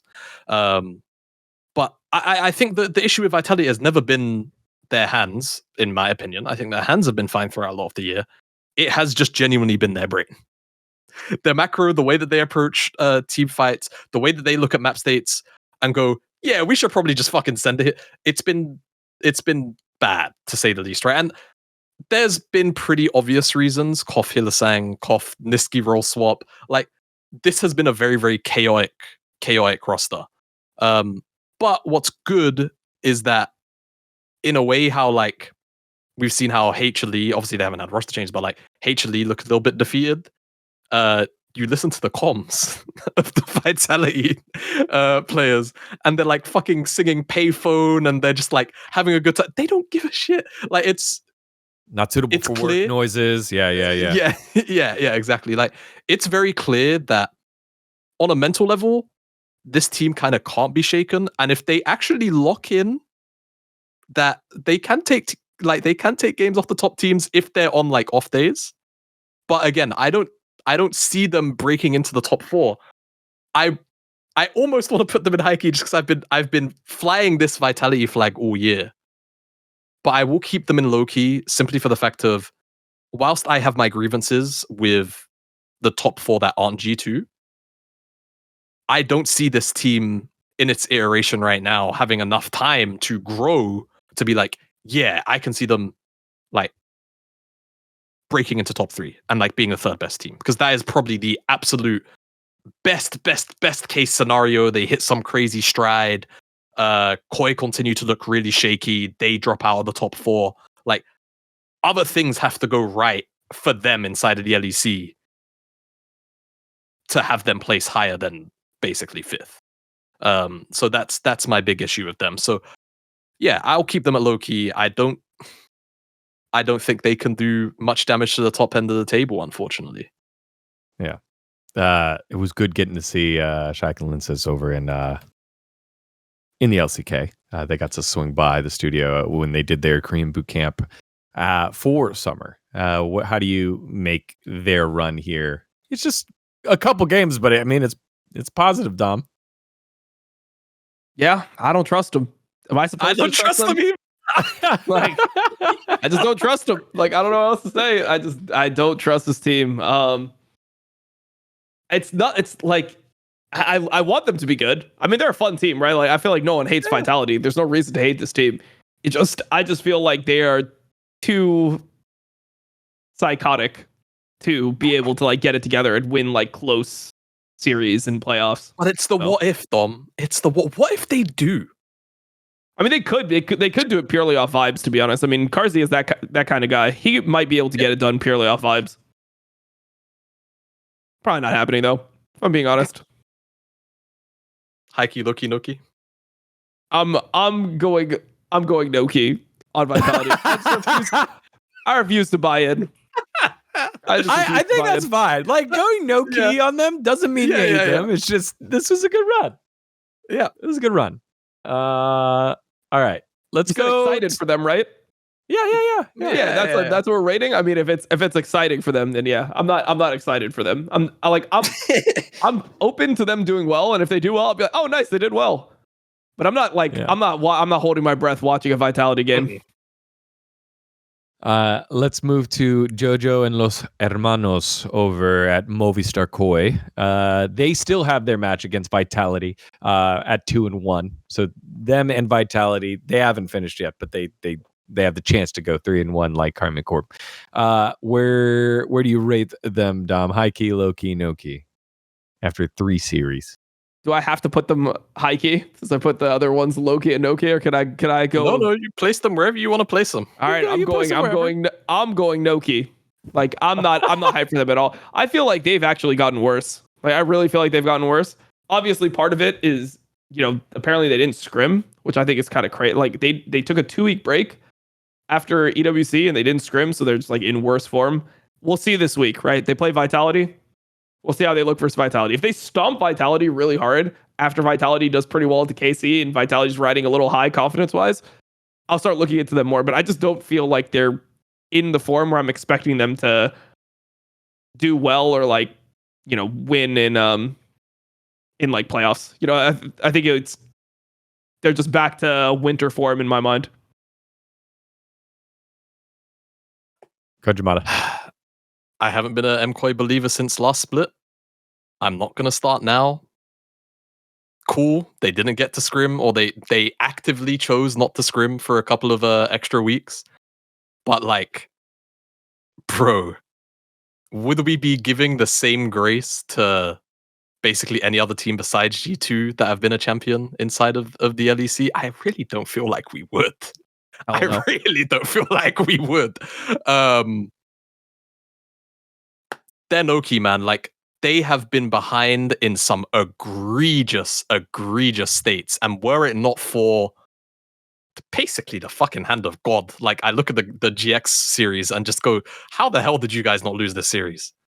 The gold swing that they won, I think it was game 1 or 2 or whatever. It was like they were 8, 9, 10K, and they, like, no, man. Like, just shouldn't be happening regardless. And yeah, it's maybe a bit offhand-ish. I hope Alvaro does not like do the I'm Spanish, I need to stay of the Spanish orc thing. I want to see him on a team that's not MKoi. I think this guy is that's a spicy take. I think this guy is very, very, very, very fucking good. But I don't think that this MKoi roster can do anything, to be honest. Like, I think it was kind of proven at MSI. Like, congrats, you won Spring, fair and square. Yep. If this new G2 is, like, actually a thing, will they beat G2? Fuck no. No, it's not gonna happen. And hell, even Fnatic, right? Like, again, I think this week will be very telling of what they actually look like coming into summer, right? Because that will be enough ample time to have had enough stage games and enough scrim time, considering they started scrimming late, to go, okay, maybe MKoi are fine. But if they go into the Vitality series and they look as shaky as they did against GX, or basically everyone in their group, bar Na'Vi-ish, and even Na'Vi kind of pressed them in their series. Like, don't let the fact that they won that series 2-0 fool you. Watch the games. And Na'Vi stink. That's another thing. Do you see what I mean? Like, yeah, like, facts, bro. I really can't stress this enough. I don't think MKoi are a good team. I really do not think they are a good team. I think they are being carried by some heavy, heavy, heavy PR right now. And I feel like Dokes. I feel like Dokes and Dexter, like, I know what you are. MKoi, and your results will prove it eventually. But right now, we'll just sit back and observe. Again, the Vitality series will be very, very, very telling. And I, again, maybe a bit too offhand, but I don't care. I feel like Alvaro is like the only saving grace in this roster to me. I think you can probably also chuck in Super, but like Super has some moments where he does some stupid shit, and it's just it's pretty egregious. But he does also a lot of the carry heavy lifting. But in terms of the rest of the roster, I feel like Merwin's adaptation of kind of being the weird pick guy to, as of late, it feels like they haven't really stretched his legs, or he's not been allowed to stretch his legs as much. I think that is something that they should just be doing more of, right? Especially in a Fearless setting, and they're not doing that. I still don't believe in JoJo. I haven't believed in that motherfucker since day one. Basically, since like maybe the first 3 or 4 weeks of winter, I'd seen enough. And I'm sorry, no amount of clutch plays are gonna like take away the consistency point for me. That said, I've rambled on long enough. I'm no-keying these guys. This to me feels like the certified 4th best team out of the top 4. And I think that's saying something, because KC also looked shaky as shit. I mean, Fnatic looked pretty bad as well. So Fnatic also looked fucking like, it's just going to be a shit-slinging fist fight for 2, 3, 4. I mean, I think the difference for me, I mean, look, G2 looks like the best team right now. Obviously, we saw them look like the best team going into playoffs twice and then get second both times and lose both finals. Pretty commanding fashion. So that's really weird. I don't think that they're like guaranteed 4th, because I just think that the teams aren't strong. Like, there's not a team that looks like FlyQuest in LEC where it's like they're really vibing and playing together super well. I mean, even G2 series versus BDS, I didn't think that was a good series. Like, I mean, the game 2 they won with all their funny picks, nice. Game 1, I think that if the Azir is Asian, he's carrying that game 1v9. I think if you could put Chovy with language barrier into fucking BDS, he's gonna win the fuck out of that game. Actually, it wouldn't be that bad, because he'd be able to talk to Rooster. Maybe Rooster would stop killing himself in team fights if Chovy was there to tell him like what to do. But you put somebody Asian into that spot as the Azir in that game, I think they're gonna 1v9 it. Like, you're playing Cassante, Braum, Trundle into an Azir with like an Annie mid, which is a bad matchup for Annie, and then your 80 carries Yunara, which Azir is good into. Like, that is a fucking great Azir angle for the enemy team. So I don't know. It's like I don't trust them I mean, Fnatic got clapped by G2. I mean, Fnatic just they have an easy schedule. Like I hear what you're saying, but Caps is the EU GOAT and can be 1-5 he got or solo 1-6. killed by Nuck. He can be 1-5, 1-6, whatever the fuck it was, and then do the funny anything, you know? Like, I mean, it wasn't even that. BDS just went to the Baron and just started hitting it. They're just like, oh yeah, I don't know why they did. I don't know why they did it either. Like, it was stupid as shit. I mean, but that was pretty low. That was a pretty low Baron. Like that was like one of like the craziest. Like, who made the decision to just start hitting Baron in their face when you have a range advantage and he just walks up and stuns your whole team? It was really, really weird. So I don't trust them. I don't trust Fnatic. I don't trust KC. So I don't trust any team really. Like I wouldn't say KOI is like guaranteed. Like I think it's just gonna be. I think the whole thing will just be like whoever just is vibing the hardest. I'm gonna make a callback. Do you remember dGon? I think it was it the keep or kick where he was like KC versus the field. Yeah, KC and versus the field. And I said, "Fuck that! Can I take no one?" Isn't it crazy how? That was my initially. I said, "Can I take no one?" Like I don't. It feels like we're still there. Like nothing's changed. It's been like 3 or 4 months, except again. I'll pin the I will fall for it again award, right? 2 times isn't a pattern yet. If G2 look good all the way until playoffs and then lose for a 3rd time in a row, I don't actually know what to say about this lineup. Like I wouldn't know like what to even diagnose at that point, other than they just can't show up on important days. Well, that was where I was going to go next. It was Fnatic a little bit deeper because they are done. They are 3-1. Poby finally gets a test. Doesn't do so well. And Fnatic, they are looking for their first championship. Do you know when the last time that they won? The last time they won Europe? 2018 summer. 2018 summer. It's fucking 7 years. Their first championship in 7 years, man. Yeah, it's not happening. It's not happening. Okay, look. I guess that's what I'll say is like I don't know where Fnatic will place 2, 3, or 4, but I know it won't be first. That's all I know. I just know they won't win. They could get second, they could get third. I can see that, but they're not going to win. Yep. It's hard to disagree, man. Like I think everyone who's like analytically switched on looked at this Fnatic roster coming into this year and just went, yeah, it's winter or no split. Like that is just what the setup was. And they fell very short in winter. Obviously, they fell very short again last split. And sure, Poby seems to be having a generally very positive impact on this lineup in terms of the shot calling and the overall command structure in comms. Do we think this is going to get them over the line for the entire split versus potentially-ish back G2 potentially? I don't know, man. I'm not gonna buy into it. Like it's one of those things where I will actually believe it when I see them lifting the trophy in Madrid.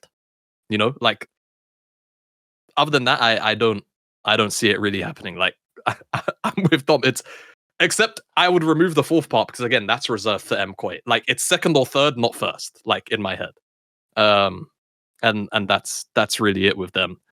G2 kind of tore them apart when push came to shove. Yeah. All right. Well, there was our Poby check-in of the week.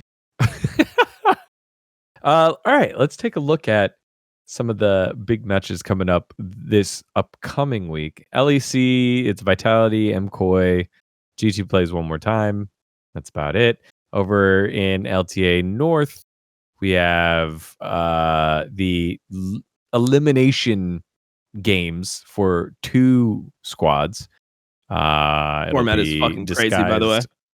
Yeah, Disguise, Dig, Disguise, Dig, 100 Thieves, and who am I missing? Lion Game. So those guys will be playing for their tournament lives here. I think there were like posts about how many series have been played or how many games have been played. And This is the nightmare scenario here, Dom. If you're one of these orgs that gets knocked out this early and you're just like, I barely played League this year. Yeah. I mean, it's just really weird how the format is. It's like spring is just the longest split by far. Yeah. It's like winter was super short. Teams played only like 2 series. Like I think we played 5 weeks. Like our entire winter was 5 weeks. I mean, it could be 5 weeks again, technically this time. But like it's so strange to me that winter is really short and then spring is super long or like pretty long. Because I mean, in LTA you had the whole positioning phase, which was 7 best of 1, so that was 3 weeks. Then you had the 3 weeks that you played where you were playing your group stage, the group stage or whatever. Yep. And then you had the 1 week for like the tiebreaker that didn't matter, and then you have a full playoff bracket. Whereas this was like 3 weeks into a full playoff bracket. Like that's what this is. Spring. 3 weeks. Yeah, a full playoff bracket in summer, and now you're just like in an elimination phase.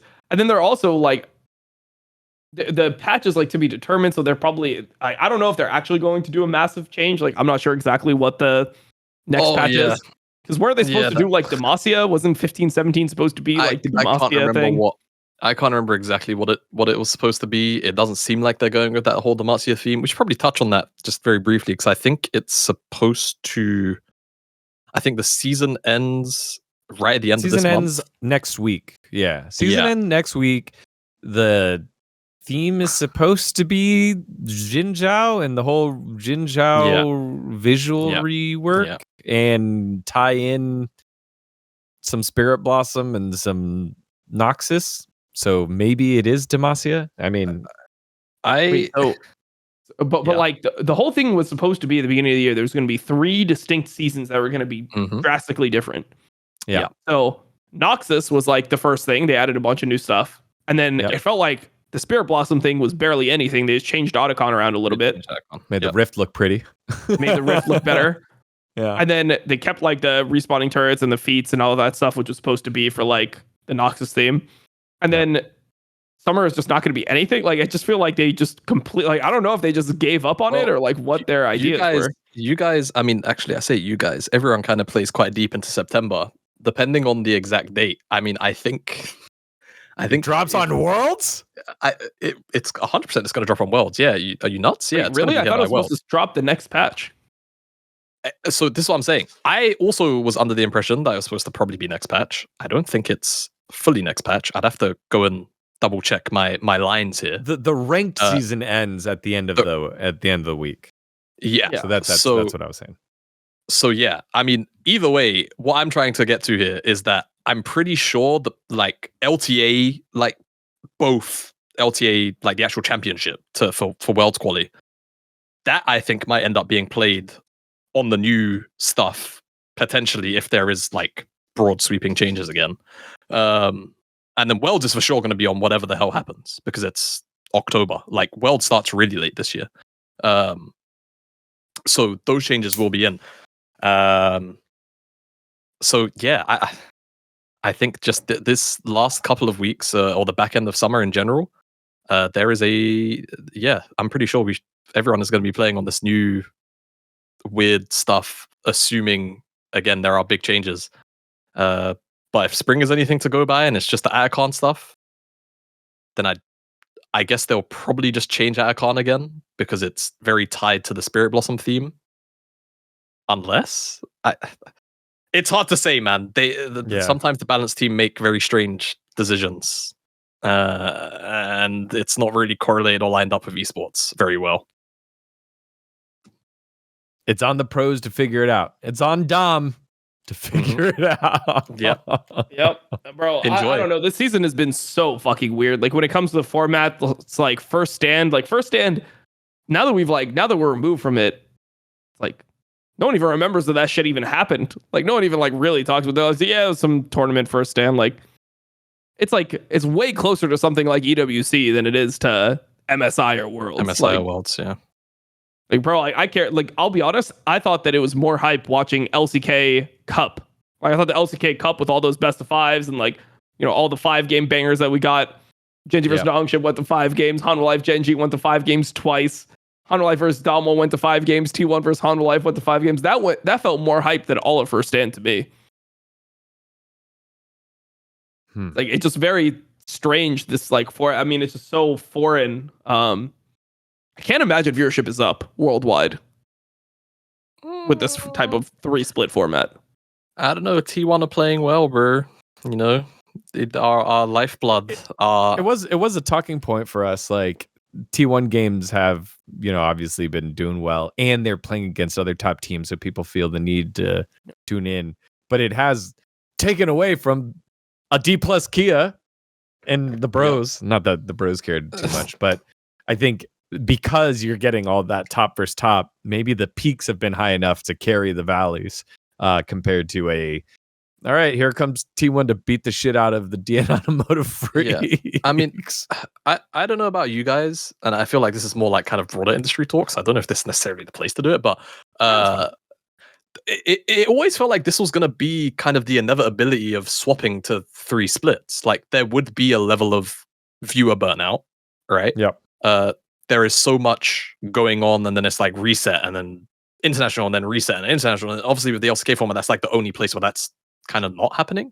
But that also has its own like laundry list of issues too. And then obviously, if you remember like the old schedule of what was at the time LCS, where they moved it to like weekdays, and that was also fucking weird because it's weekdays. I don't think I need to explain that one in terms of logistics of what that will do to viewership. But that was like the start of the shift. There was like, in the 2020s, there's going to be League of Legends on 24 hours a day, like as close to 24 hours a day from every part of the world. So you can always like log on and be watching pro play. And it feels like that has now evolved into, hey, 3 splits. Watch League of Legends all the time. Like, there's always pro play, but it's like in a slightly different flavor format setting. And this was always going to cause burnout. Hell, it was causing burnout the first year they introduced that schedule, where it was like on like a Friday or whatever it was, you would have LPL LCK into roll-in LEC into LCS.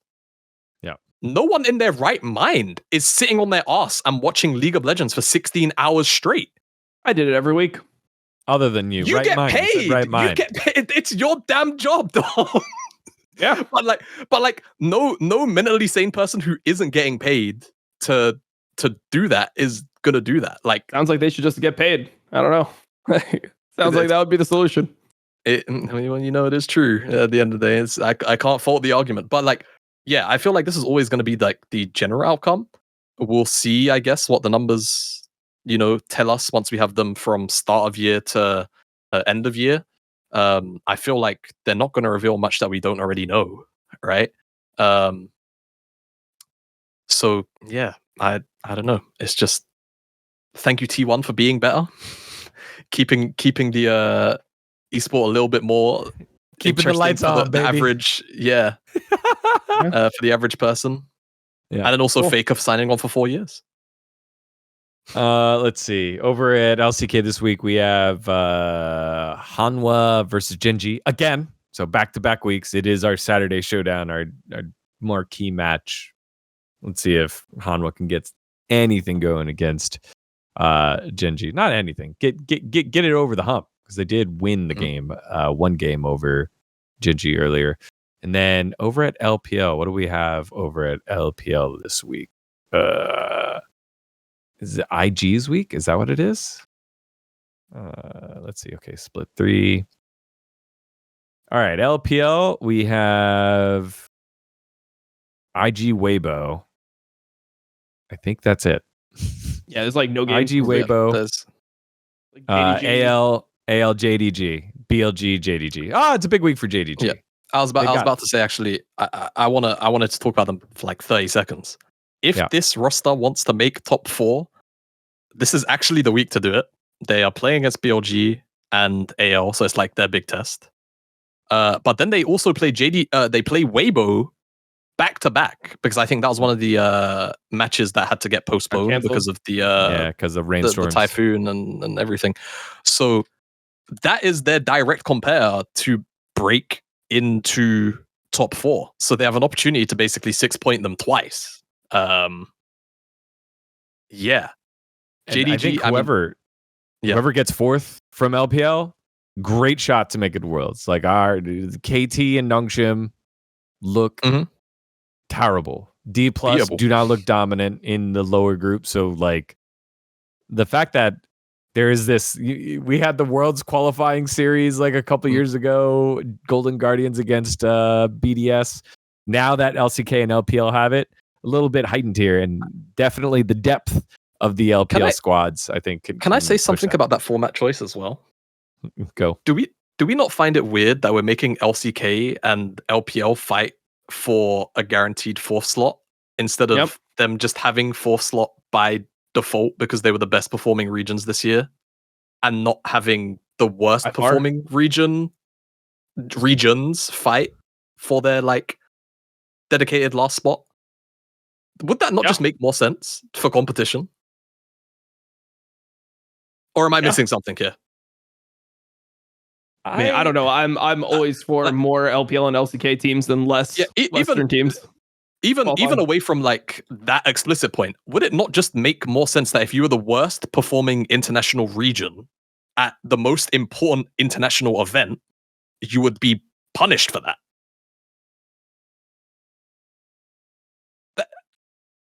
Yeah, anyway, I just wanted to point out because like that it just seems really fucking strange to me that the LCK has been the best performing international region this year, and they potentially don't just de facto send 4 teams. And then the LPL has been the second best out of the 5, and they don't get to just de facto have 4 teams in Swiss. That just seems very strange to me. It just seems very strange. That's all. Yeah. Yeah. Yeah. Yeah. I'm just looking at it, and would you rather have play-ins and just have all the beatdowns from play-ins like old format so that those teams got 4? Because that was a slog. Those were slogs. I think there's no way around play-ins that. was a slog. I mean, I have my own opinions about play-ins not really being a thing this year. That I will not talk about. But I don't know. I don't know. I hate it. It just doesn't make sense. It does not make sense to me that you would want to technically punish the best performing regions throughout the year. I mean, the 4th seed from LPL has made it out of groups both times. Yep. You know, like, or Swiss, I guess. Also, I hope that, though it's definitely not going to happen, and I think they've actually announced how Swiss is going to be run, but they really need to just fucking seed it properly, man. They really need to seed Swiss properly. Swiss loses so much of its like relevancy when it's done the way it's been done for the last 2 years, and it just introduces a lot of extra like RNG. Also, when to me the pathing and dGon, you spend probably too much time with orcs because you have to work with the guy. If you just put LCK LPL 1-2 in pool 1 and then just seed down from it, just fixes the entire basically the entirety of Swiss, and then you seed based off of like whatever fucking statistics you want to seed off of beyond that. But trying to share last year it was like LEC and LCS seed 1 are pool 1. No, man. let's not kid ourselves. Because it really shagged the rest of the seeding for Swiss because of that. Yeah, that's all. Both LPL and LCK 2 seeds outperformed both LTA and LEC 1 seeds at MSI. Like, we just got to see it. You know, it is what it is. Yeah. Maybe that's what MSI should be, like the seeding, like solidification for the top. Yeah. Well, I mean, again, because there still could be like funny business that happens in the bracket, but still. Yeah, I mean, I'm down for that. I mean, you just have last year it would be like G2 would end up being a pool 1 seed, so they would get the pool 1 seed. Yeah. Because they beat top esports. I think that's fair. Yeah. We'll dive deeper into format on the when it happens. Slower days. Yeah. When it all gets clarified. But all right, this has been Good sesh, boys. Hopefully y'all at home enjoyed it. Safe travels to Dom. How's your co-streams going to work? Are you going to be co-streaming at all? Or are you just taking time off? I because have you've an got ability the to co-stream when I'm there. I'm going to see how it goes. I have an ability to co-stream. I don't know if I'll actually do it, but I have a setup and everything. All right. How about for you, Jamada? What you got coming up here with playoffs? Yeah, NLC playoffs, Smile. Final couple of deciding series on who gets to go to EMEA Masters and who gets to go to Stockholm next weekend.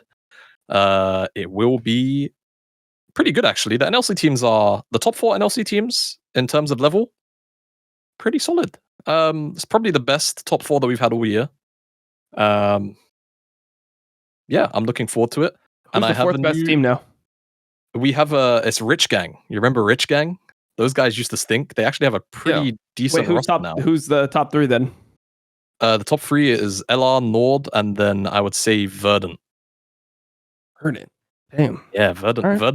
Verdant came back with a new lineup. It's pretty solid. They've got SLT and Senkux in the solo lanes. This jungler called Danka, who has a fair bit of experience. Their top side is really good. Still playing? SLT is still playing, and SLT is on Verdant, believe it or not. So wait, and they have Torre. Wait, they have Torre. Yeah. Torre yeah. Yeah, he's still playing too, bro. They've actually kind of cool because like these players, like they haven't played in LEC since like 2021, and then they can just go and play in ERLs for like 4 or 5 years. Yeah. Oh, and there's I don't want to use the drama word, but the theater of the situation. Theater. Okay. Is that LR might not even go to EMEA Masters because of the like finals is in fucking November. So yeah, like they might just be winning the league. This might be their last or their penultimate best of 5 in Riot competition. So they would win the league and then not go to EMEA Masters, or they could win the league, play EMEA Masters, and then not go to the finals. I don't think they'll do that. I think they would just not show up to EMEA. I think they would just default their spot down to the rest of the league. But yeah, so NLC is really good, and then I have a long form video coming out about how they murdered my favorite tentacle lady, Alawi, and what they need to do to fix that champion. It's very niche, but it's something very close to my heart. That's it. Nice. That's all my week has. All right. Well, there you go, everyone. You know where all of us will be at. I'll be over at LCK 5 days this week because Valdez is out, so it's all hands on deck. Thank you, everyone, so much for watching. Thank you to our partners for making the show happen. Raycon and Wooting. Make sure to check those out if you're in the market for new headphones and new keyboards. We'll see you next week for more Power Spike. Bye-bye.